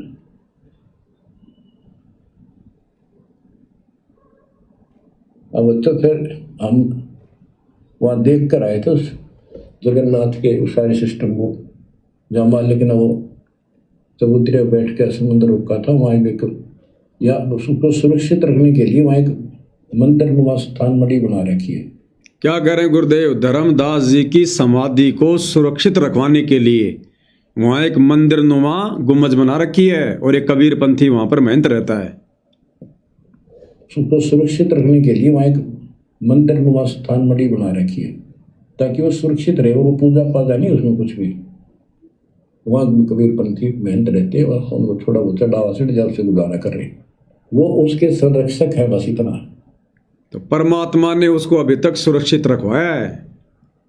नहीं तो कब के लोग ढा ढू देते उसको। गुरुदेव भगवान ने सुरक्षित रखवाया है। आज गुरुदेव भगवान हिसार जेल से बाहर निकलकर जब जगन्नाथ जाएंगे तो वहां कुछ तो चमत्कार दिखाएंगे। वहां पर धर्मदास जी को परमात्मा बाहर निकालेंगे। फिर आमनी देवी भी अपने पति ना आया तो उसको देखने चली गई। परमात्मा ने फिर उसको भी यही दशा करी कि भगवान मेरा भी ऐसे नहीं छुपा। अब मैं भी छकली और थकली। उसके बाद जब धर्मदास जी वापस नहीं पहुंचे तो धर्मदास जी की धर्मपत्नी आमिनी देवी वो भी चली गई परमात्मा की प्रेरणा से। परमात्मा ने उसको भी प्रेरणा करके और जगन्नाथपुरी बुलवा लिया। और जब उसको पता चला कि ऐसे ऐसे धर्मदास जी को समाधि दे दी गई है तो आमिनी देवी ने कहा कि हे गुरुदेव, हे परमात्मा, मेरे को भी समाधि दे दो। अब भाई आमिनी देवी को समाधि देने का क्या मतलब था भाई? आमिनी तो कोई काम खराब करने वाली नहीं थी। आमिनी को कौन सा परमात्मा ने सार नाम दिया था जो उस मंत्र को आगे बता देती? अगर कोई ये सोचे कि भाई धर्मदास उस मंत्र को आगे बता देता इसलिए परमात्मा ने जिंदा समाधि दे दी, आमिनी देवी किसको मंत्र बताती? आमिनी देवी को तो परमात्मा कहते हैं केवल सतनाम सतनाम दिया था। और उस समय भाई और बहनों कौन सा सतनाम दिया था, क्या सतनाम दिया था तो परमात्मा को पता है। मालिक तो जो मर्जी मंत्र दे दे वही सतनाम है। उस समय तो मंत्र देने ही नहीं थे। ये सतनाम भी किसी को नहीं देना था। जब प्रथम नाम ही परमात्मा ने उस समय पूरा नहीं दिया तो सतनाम कैसे देंगे, सारनाम कैसे देंगे? तो चलो धर्मदास को तो ये सोच लो भैया, अगर वो जिंदा रहता तो पुत्र मोह में आके वो सार नाम बता देता चूड़ामणि को। आमिनी क्या बताती? तो आमिनी को भी जिंदा समाधि देने का क्या मतलब है? परमात्मा दोनों को बाहर निकालेंगे एज इट इज, ऐसे के ऐसे। और कह रखा गुरुदेव भगवान ने सत्संग में कि बच्चों ये भक्ति करते रहो, सतलोक जाओगे, शरीर जाओगे। तो परमात्मा सबके सामने, लाखों लोगों के सामने धर्मदास को और आमिनी देवी को समाधि से बाहर निकालेंगे और उन दोनों आत्माओं को वो प्रवचन करेंगे वहां पर घंटों खड़े होके। जैसे उस कमाल ने और कमाली ने 1.5-2 घंटे खड़े होके परमात्मा की महिमा गाई थी, ऐसे धर्मदास और आमिनी देवी कई घंटों तक परमात्मा जी का गुणगान करेंगे, महिमा गाएंगे, 650 साल का पूरा इतिहास बताएंगे। और उसके बाद परमात्मा उन दोनों आत्माओं को सबके सामने शरीर सतलोक भेजेंगे। भाई वचन है गुरुदेव का, कह रखा गुरुदेव ने सत्संग में कि बच्चों भक्ति करते रहो, सतलोक जाओगे और शरीर जाओगे। तो परमात्मा शरीर भी भेजेगा भाई। अरे जब 500 साल पहले मीराबाई के चाचा ससुर भवन को, घोड़े को और गुलाम को शरीर विष्णु लोक में भेज दिया था, तो ये तो कलयुग की बिचली पीढ़ी है। ना जाने परमात्मा क्या क्या चमत्कार करेंगे, क्या क्या चमत्कार। ये दुनिया ज्ञानवान से नहीं मानने वाली। ज्ञानवान से तो उनके भगत ही नहीं मान रहे, उनका परिवार ही नहीं मान रहा। ज्ञानवान से तो केवल ये चंद मुट्ठी भर भगत मान पाए हैं, साथ संगति से जुड़े भाई बहन। हमें किन्हीं चमत्कारों की उम्मीद नहीं है। हमें कोई इच्छा नहीं है कि परमात्मा ऐसा चमत्कार दिखाएं, ऐसा चमत्कार करें। या हमारी अंदर से ऐसी कोई इच्छा नहीं है कि भाई हम भी देखेंगे धर्मदास को बाहर कैसे निकालेंगे, फिर हमें विश्वास होगा कि हाँ गुरुजी भगवान है। हमने तो आज ही विश्वास कर लिया।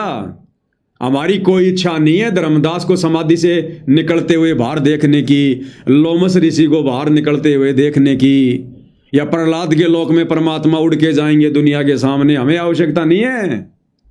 हमारे अंदर तो रत्ती भर भी इच्छा नहीं है, रत्ती भर भी। हमारी तो एक ही इच्छा है कि परमात्मा हमें निकाल दे यहां से, सतलोक भेज दे बस। परमात्मा आगे मालिक की मौज है, वो करते रहेंगे चमत्कार जिनके लिए करने होंगे। हमारे लिए चमत्कार कोई खास मायने नहीं रखता। हम तो उनकी ज्ञान आधारी आत्मा है, चमत्कारी आत्मा नहीं है। चमत्कार देखकर तो वो जुड़ेंगे फिर आगे जिन्होंने पार नहीं होना है। तो आमिनी को भी परमात्मा ने जो है जीवित समाधि दी। इसका मतलब दोनों को परमात्मा बाहर निकालेंगे और सह शरीर दोनों को सतलोक भेजेंगे, तभी ये धर्मदास के वंशज सतगुरु रामपाल जी के चरणों में नाक रगड़ेंगे कि हे साहेब, हम तो नकली साहिब थे, असली साहिब तो आप हो। फिर आमनी देवी भी अपने पति ना है, उसको देखने चली गई। परमात्मा ने फिर उसको भी यही दशा करी कि भगवान मेरा भी ऐसे नहीं छूटा।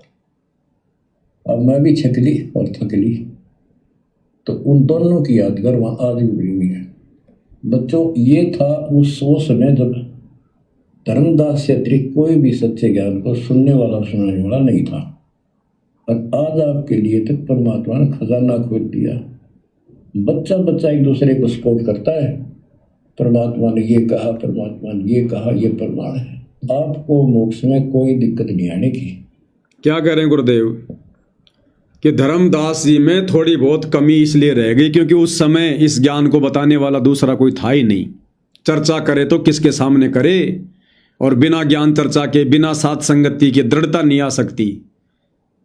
और आज गुरुदेव भगवान कह रहे हैं कि बच्चों, आज बच्चे बच्चे की जुबान पर, आज बच्चा बच्चा एक दूसरे को सपोर्ट करता कि गुरुजी ने ये कहा, गुरुजी ने ये कहा, गुरुजी ने वो कहा। आज बच्चा बच्चा सपोर्ट करता है। अब विचार करो भाई और बहनों, काल के दूत कौन है वर्तमान में? गुरुदेव कह रहे हैं आज बच्चा बच्चा सपोर्ट करता कि गुरुजी ने ये कहा, गुरुजी ने वो कहा। तो ये जो लाइव वीडियो चल रहा है, ये वही तो ज्ञान प्रचार हो रहा है, ये गुरु की महिमाएं तो हो रही है, गुणगानित हो रहा है।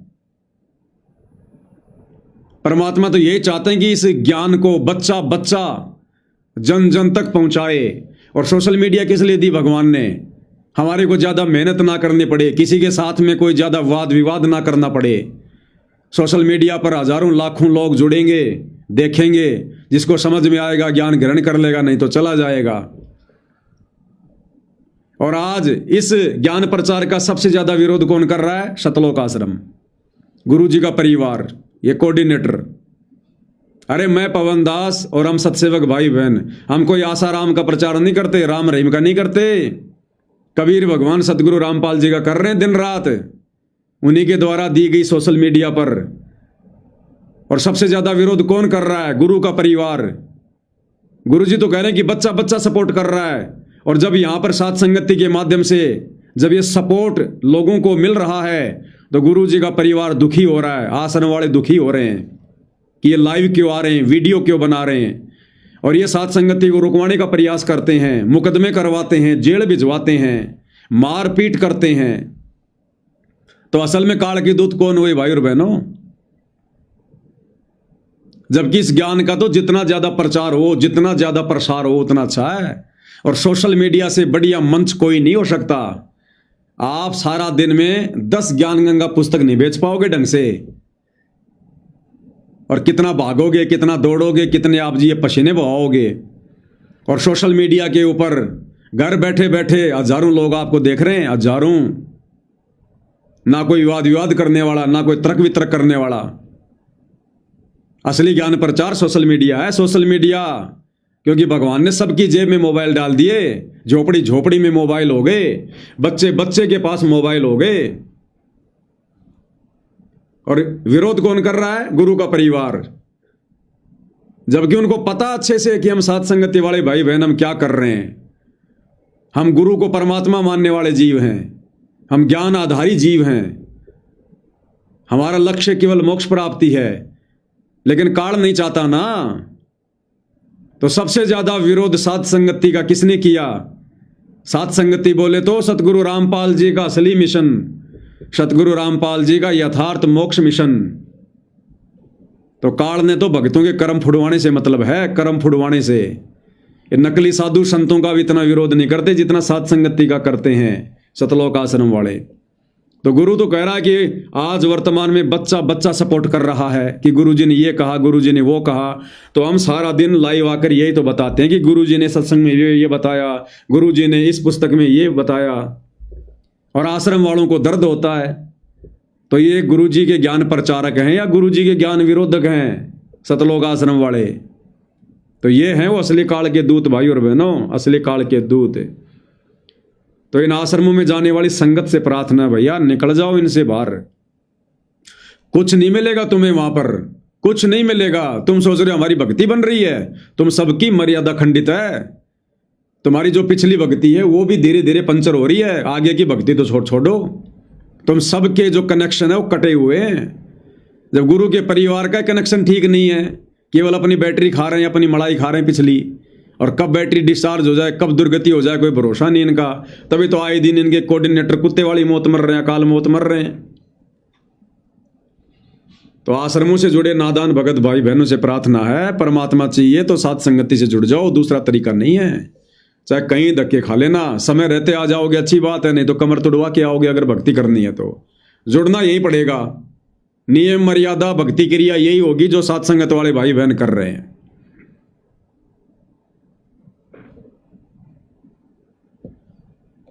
अब मैं भी छकली और थकली, तो उन दोनों की यादगार वहां आज भी बनी है। बच्चों, ये था उस समय जब धर्मदास से अतिरिक्त कोई भी सच्चे ज्ञान को सुनने वाला और सुनाने वाला नहीं था, और आज आपके लिए तो परमात्मा ने खजाना खोल दिया। बच्चा बच्चा एक दूसरे को सपोर्ट करता है, परमात्मा ने ये कहा, परमात्मा ने ये कहा, ये प्रमाण है। आपको मोक्ष में कोई दिक्कत नहीं आने की। लेकिन भाई आश्रम वाले नहीं चाहते कि भगत दृढ़ हो जाएं। समर्पित हो जाओ। इन बालकों की कथा ना सुनना, कहना ये डूम बाट के गीत नहीं है, ये समर्थ की बताई सच्ची कथा, ये सत्यनारायण कथा है। परमात्मा आपको मोक्ष दे, सदा सुखी रखे। सत्संग।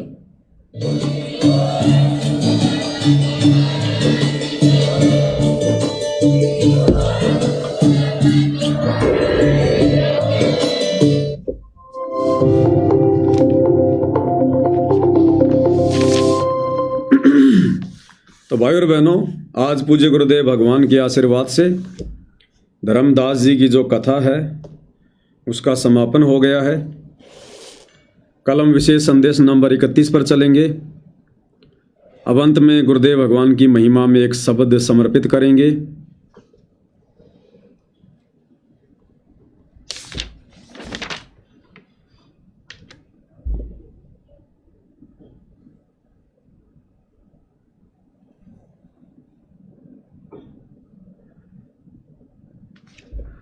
शब्द नंबर 62 है, पेज नंबर 161।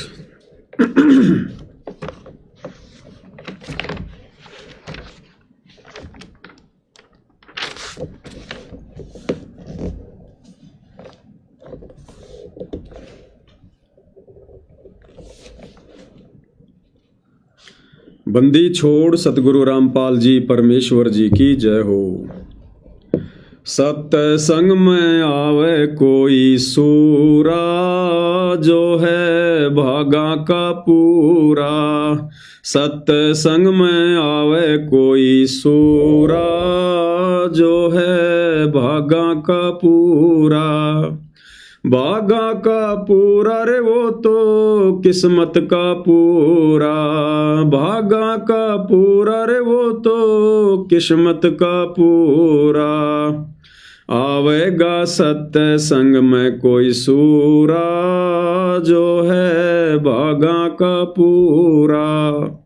कि सत्संग में कोई सूरवीर आत्मा ही आ सकती है। अब सूरवीर का मतलब ये नहीं जो किसी को मार दे, पीट दे, गोली से मार दे, उसको सूरवीर नहीं कहते। वो तो असल में कायर है। भक्ति मार्ग में सूरवीर उसको कहते हैं जो संघर्ष करता है अपनी भक्ति बचाने के लिए, अपनी मर्यादा बचाने के लिए, अपने गुरु के वचन को निभाने के लिए। उसको भक्ति मार्ग में सूरवीर की संज्ञा दी गई है। और आम समाज में सूरवीर लोग उसको मानते हैं जो दुश्मनों को मार दे, किसी की तलवार से गर्दन उतार दे युद्ध के मैदान में।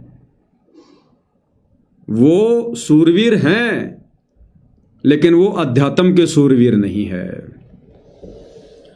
विषयों की रेही साधो मुख नहीं लावे। विषयों की रेही साधो मुख नहीं लावे। खावे राम नाम की वो बूरा, जो है भागा का पूरा।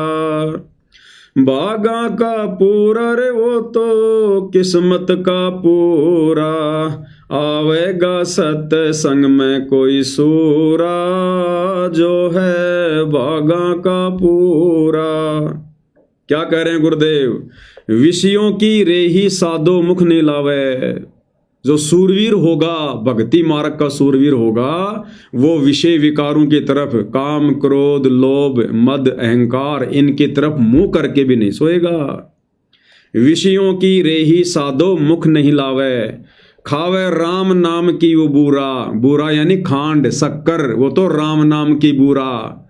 जो भक्ति उसके गुरुजी ने दे दी है, उसको मर्यादा में रह के दिन रात करेगा, विषयों की तरफ झांक के भी नहीं देखेगा।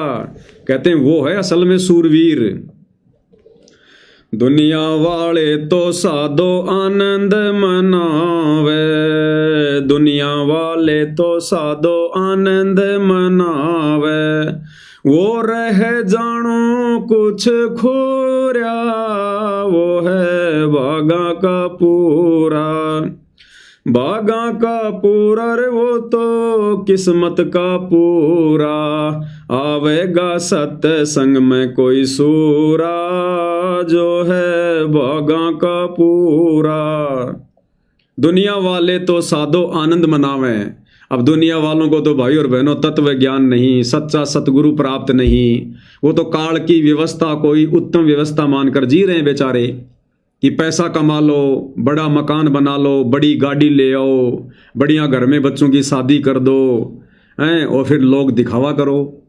तो दुनिया वाले तो तत्व ज्ञान के अभाव में यहाँ पर आनंद मना रहे हैं। और जो सूरवीर होता है सतगुरु का, जो भगत होता है, वो क्या करता है? वो रहे जानो कुछ खूरिया। खूरिया यानी कुछ गुम हो गया हो। वो सतगुरु का सच्चा सेवक, जिसको अध्यात्म में सूरवीर की संज्ञा दी गई है, जो तत्व ज्ञान से परिचित होता है, वो काल के लोक में आनंद नहीं मनाता। वो रह जानो कुछ खूरिया, वो ऐसे गुमसुम सा रहेगा, उदास उदास सा रहेगा, उन्मुन उन्मुन रहेगा, जैसे उसका कुछ खो गया हो। यानी भगत काल की व्यवस्था में नहीं सड़ता। भगत को ये तत्व ज्ञान लेने के बाद में चिंता हो जाती, उसको भय हो जाता फिर कि हे परमात्मा, ऐसा गंदा लोक, ऐसी गंदी व्यवस्था, अगर मेरा पैर फिसल गया तो लक 84 में जाऊंगा, अनंत बार गधा कुत्ता शूर बनूंगा, तपस्या पे जाऊंगा, भूना जाऊंगा। तो वो अपनी आत्मा के कल्याण को ध्यान में रखकर वो बिल्कुल चिंतित सा रहता है। जैसे आदरणीय नानक जी के बारे में गुरुदेव ने बताया कि साध मिले साड़ी सादी होंदी, विछड़ जा दिलगिरी वे, अख दे नानक सुनो जिहाना, मुश्किल हाल फकीरी वे। और ना जाने काल की कर डारे, किस विदल जा पाशावे, और जिना दे सरते मौत खुड़क दी, उन्हानु केड़ा हाशावे। तो भगत तो हमेशा निराश निराश सा रहेगा, गुमसुम सा रहेगा, उदास सा रहेगा। ये ज्ञान समझ में आने के बाद भाई और बहनों, भगत की रुचि अपने खुद के घर वालों से भी ज्यादा बात करने की नहीं बनेगी। यार दोस्त रिश्तेदारों के साथ में तो गपशप मारना बहुत दूर की बात है। भगत एकांत में रहना पसंद करेगा। भगतों की आवश्यकता भी उस समय तक पड़ती है जब भगत को ज्ञान पूरा नहीं होता, और जब भगत पूरी तरह से परिचित हो जाता है, उसके बाद भगत सोचता है कि ज्यादा भगतों के बीच में रहना भी उचित नहीं है, समय की बर्बादी होगी, सुमरण अच्छे से नहीं हो पाएगा। तो भगत तो ये ज्ञान होने के बाद में एकांत प्रिय रहना पसंद करेगा, एकांत प्रिय। तो कहते हैं वो रह जानो कुछ खूरिया। भगत तो ऐसे रहेगा जैसे उसका कुछ खो गया हो। लल्लो पत्तों की साधो भगति वो छोड़े, लल्लो पत्तों की साधो भगति वो छोड़े, छोड़े जो गुरु हो अधूरा, वो तो बागा का पूरा। बागा का पूरा रे वो तो किस्मत का पूरा, आवेगा सत्संग में कोई सूरा, जो है बागा का पूरा। लल्लो पत्तों की साधो भक्ति वो छोड़े, इस काल लोक की घटिया साधना को ज्ञान होते तुरंत त्याग देगा। ये लल्लो पत्तों की भक्ति है, ब्रह्मा विष्णु महेश तक की भक्ति, काल और दुर्गा की भक्ति, ये ब्रह्म भक्ति तुरंत त्याग देगा, तुरंत छोड़ देगा जो सतगुरु का सूरवीर होगा। और छोड़े जो गुरु हो अधूरा, और जो आधा अधूरा गुरु होता है ना, उसको तुरंत त्याग देगा, तुरंत। डूबे थे पर उबरे गुरु के ज्ञान चमक, बेड़ा देखा जरजरा उत्तर चले फड़क। ज्ञानकार गाम का चमका सा होता है जो सतगुरु का सूरमा होता है। तीर्थ व्रत को साधो मन नहीं चावे, तीर्थ व्रत को साधो मन नहीं चावे। चावे सतगुरु चरणों की वो धूरा, वो है भागा का पूरा। भागा का पूरा रे वो तो किस्मत का पूरा, आवेगा सत्संग में कोई सूरा, जो है भागा का पूरा। सतगुरु का सतज्ञान होने के बाद कहते हैं फिर वो तीर्थ व्रत, ये ओछी साधना, घटिया साधना, आदि अधूरी काल ब्रह्म की साधना, 3 लोक तक की आदि अधूरी साधना, इसको तुरंत त्याग देगा। और चावे सतगुरु चरणों की वो धूरा, वो तो अपने सतगुरुदेव भगवान के चरणों की धूल चाहेगा। अब सतगुरु के चरणों की धूल क्या है? सतगुरु के द्वारा दी भक्ति मर्यादा में रह के करना, सतगुरु सेवा करना, ये सतगुरु के चरणों की धूल है। यानी उसका ध्यान सदा अपने गुरुदेव की भक्ति में, उनके चरणों में रहेगा। सांग सनीमा साधो कब हूं ना देखे, सांग सनीमा साधो कब हूं ना देखे। देखे वो घटे ही माही जहूरा, वो है भागा का पूरा। भागा का पूरा रे वो तो किस्मत का पूरा, आवेगा सत्संग में कोई सूरा, जो है भागा का पूरा। फिर जो सतगुरु का सूरवीर भगत होता है, उसकी क्या खासियत है, क्या उसकी पहचान है? सांग सनीमा साधो कबू न देखे। ये दुनिया का सांग सनीमा, नाचना गाना, ये भगत को अच्छा भी नहीं लगेगा, नजर उठा के भी नहीं देखेगा। अगर कानों में आवाज भी आ गई तो अच्छा सा नहीं लगेगा कि भाई यहां से निकल ले तुरंत। सांग सनीमा साधो कबू न देखे। और हमारे सतलोक आश्रम से जुड़े भाई बहन खुद अपने गुरुजी के प्रोग्राम में लड़कियां नचवा रहे हैं, म्यूजिक बजवा रहे हैं, रागनियां गवा रहे हैं। तो ये सतलोक आश्रम से जुड़े भाई बहन और सतगुरु रामपाल जी का कलयुगी परिवार, जो हरियाणा में इन मान सम्मान के कार्यक्रमों में जो लड़कियां लेकर आया लोगों के मनोरंजन के लिए, वो गांव वाले लेकर नहीं आए थे। वो लड़कियां नाचने वाली, रागनी गाने वाली, गांव वाले तो चवन्नी भी बर्बाद नहीं किए। गांव वालों को वहां तक आने में जो डीजल लगाना ट्रैक्टरों का, वो भी सतगुरु रामपाल जी के परिवार ने दिया। तो ये नाचने गाने वाली लड़कियों की व्यवस्था सतगुरु रामपाल जी के परिवार ने करवाई थी। तो बताओ, ये तो सांग सनीमा खुद देखना तो छोड़ो, दुनिया को दिखा रहे हैं। तो भाई ये लोग सतगुरु के शूरवीर हंस नहीं है। देखे वो घटे ही माही जहूरा, वो है भागा का पूरा। अब जो सतगुरु का सूरवीर भगत है, वो क्या देखता है? वो अपने घट के अंदर, अपने शरीर के अंदर वो भक्ति के नजारे देखता है। कैसे देखता है? सतगुरु की भक्ति करके, यानी उसको आनंद आएगा। वो सदा अपने सतगुरु की भक्ति में मस्त रहेगा। राम नाम की बूरा उसका आनंद लेता रहेगा, सदा सुमरण करता रहेगा। वो है सतगुरु का असली सूरवीर भगत है। भली बुरी साधो सब की वो सुनता, भली बुरी साधो सब की वो सुनता। लोक लाज बगावे वो दूरा, वो है भागा का पूरा। भागा का पूरा रे वो तो किस्मत का पूरा, आवेगा सत्संग में कोई सूरा, जो है भागा का पूरा। फिर क्या विशेषता बताई सतगुरु के सूरवीर भगत की? भली बुरी साधो सबकी वो सुनता। सतगुरु का सच्चा भगत, सूरवीर भगत, वो दुनिया की भली बुरी बातें सह हर सुन लेता है। सुनने का मतलब है वो ध्यान नहीं देता उनकी तरफ।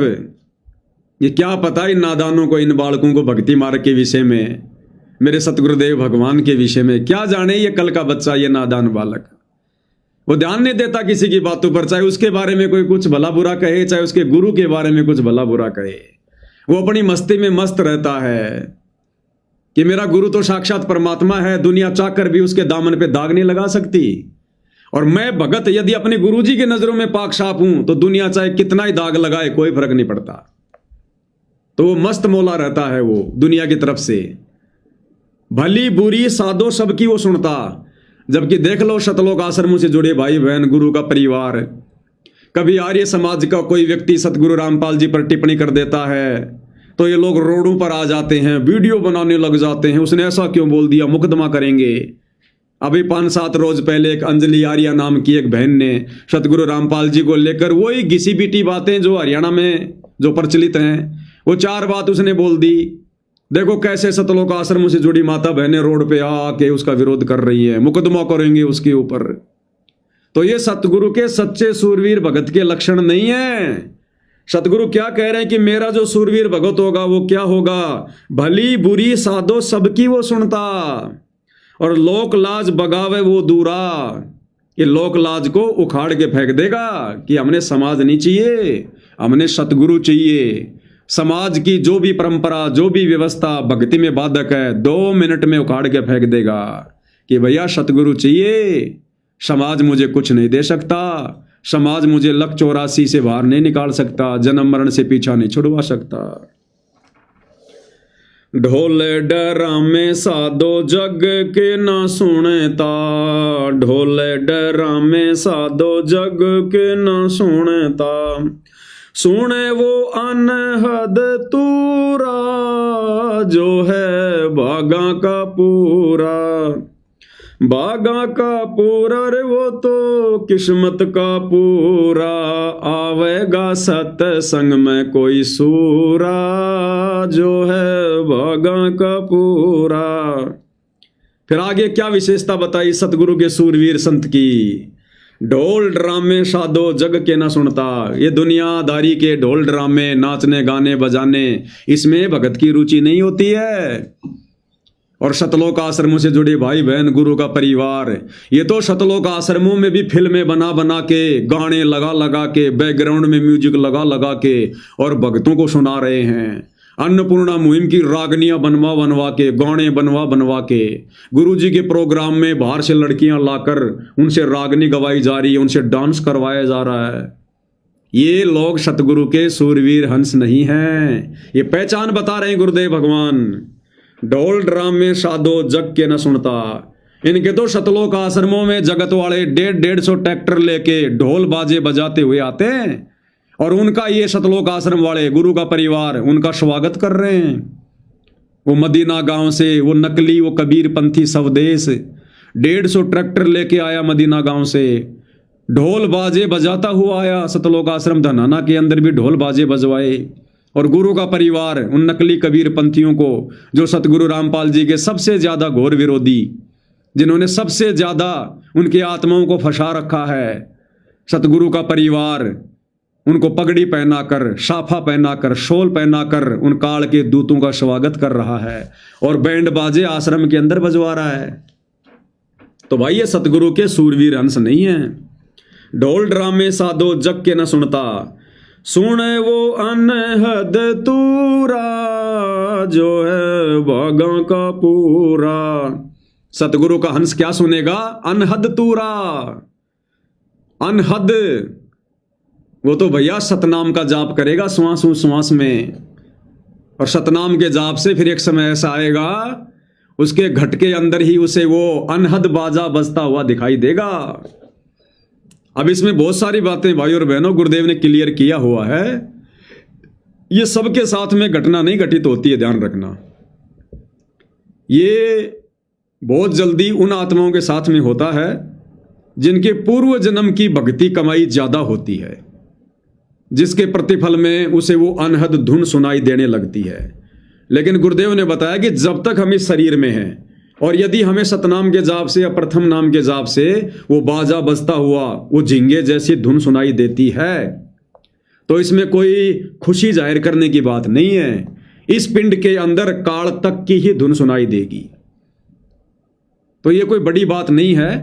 और जिसको नहीं सुनाई दे रही है तो गुरुदेव कहते हैं कि उसने चिंता करने की जरूरत नहीं है, उसने अपनी भक्ति पर ध्यान देना है। मोक्ष मंत्र से होगा, मोक्ष सुमरण से होगा, मोक्ष मर्यादित भक्ति से होगा, चाहे बाजे बजे चाहे बाजे ना बजे। जैसे पहले के समय में शादियां होती थी तो क्या पहचान होती थी कि भाई बैंड बाजे बज गए, ढोलक बज गए, भाई बारात आ गई, लड़का आ गया भाई, तो लड़की खुश हो जाती थी कि हाँ आ गया मेरा पति भाई। और आजकल क्या हो रहा है, आजकल कोर्ट में जाके शादियां कर रहे हैं, ना कोई बैंड बज रहा ना कोई बाजा बज रहा, और वो भी शादी हो रही है। तो जिसको ये बैंड बाजे वगैरह सुनाई देते हैं, दास को तो नहीं सुनाई देते हैं, अगर किसी भाई को सुनाई देते हैं कोई आवाज किसी भी प्रकार की सुमरण करते समय, तो उसमें हमने ज्यादा कोई खुश होने की आवश्यकता नहीं है। वो तो काल तक की धुन है, वो तो केवल इस बात का ये प्रमाण है कि आपकी भक्ति जमा हो रही है और आपके पास में पिछले जन्म की भी काफी आपके पास में भक्ति है। और इन बाजों को देखकर हमने भ्रमित नहीं होना है, अपनी मर्यादा नहीं तोड़ देनी है, खाली बाजे सुनने के चक्कर में ही सुमरण करने नहीं बैठना है, बल्कि कोशिश करे गुरुदेव भगवान से प्रार्थना करे कि परमात्मा दास के ऊपर रजा करो परमेश्वर, मेरी भक्ति में किसी प्रकार की कोई बाधा ना हो। माया कमाई साधो हक की वो करता, माया कमाई साधो हक की वो करता, नाम कमाई में वो बेसबूरा, जो है भागा का पूरा, भागा का पूरा रे वो तो किस्मत का पूरा, आवेगा सत्संग में कोई सूरा, जो है भागा का पूरा। अब देखो कितनी बढ़िया शिक्षा दे रहे हैं गुरुदेव। सतगुरु अपने सूरवीर भगत की पहचान बता रहे हैं। नाम माया कमाई साधो हक की वो करता, माया कमाई यानी रोजी रोटी का धंधा बड़ी ईमानदारी से और मेहनत का करेगा, किसी का हिस्सा नहीं खाएगा, बेईमानी नहीं करेगा, चोरी जकारी रिश्वतखोरी काला बाजारी मिलावट ये नहीं करेगा। वो नेक नीति से काम धंधा करेगा, डरेगा भगवान से, हक हलाल की खाएगा। और नाम कमाई में वो बेसबूरा यानी रोजी रोटी के लिए धंधा तो सीमित करेगा, लिमिट करेगा, और नाम कमाई यानी सतगुरु ने जो मंत्र दे दिया, जो सेवा दे दी, जो भक्ति दे दी, उसमें वो बेसबूरा होकर लगा रहेगा। बेसबूरा यानी बेसबरा। जैसे कई लोग खाना खाते रहते हैं तो लोग क्या कहते हैं, भैया इतना ज्यादा बेसबरा क्यों हो रहा है, पेट तो तेरा ही है, लिमिट का खा। बेसबरा यानी खाए जा, सबर ही नहीं, संतोष ही नहीं। तो कहते हैं जो सतगुरु का सच्चा भगत होगा, नाम कमाई में वो बेसबूरा होगा कि कर लूं मंत्र जाप जितने हो जाए उतने, कर लूं सेवा जितनी भगवान की हो जाए उतनी, सत्संग सुनने बैठ गया तो सुनता ही रहेगा, सुन लूं। बेसबूरा, उसको पता है कि ये कमाई मेरे काम आएगी, ये मेरा असली धन जमा हो रहा है। तो भाई और बहनों, पूज्य गुरुदेव भगवान के आशीर्वाद से आज की सत्संगति में केवल इतना ही। कल विशेष संदेश नंबर 31 पर गुरुदेव भगवान की महिमा करेंगे। तब तक पूज्य गुरुदेव भगवान हम सबको आज्ञा दे, आशीर्वाद दे, सद्बुद्धि दे, हमारा मार्गदर्शन करे, भ्रम ने भटकने से बचाए। बंदी छोड़ सतगुरु रामपाल जी परमेश्वर जी की जय हो।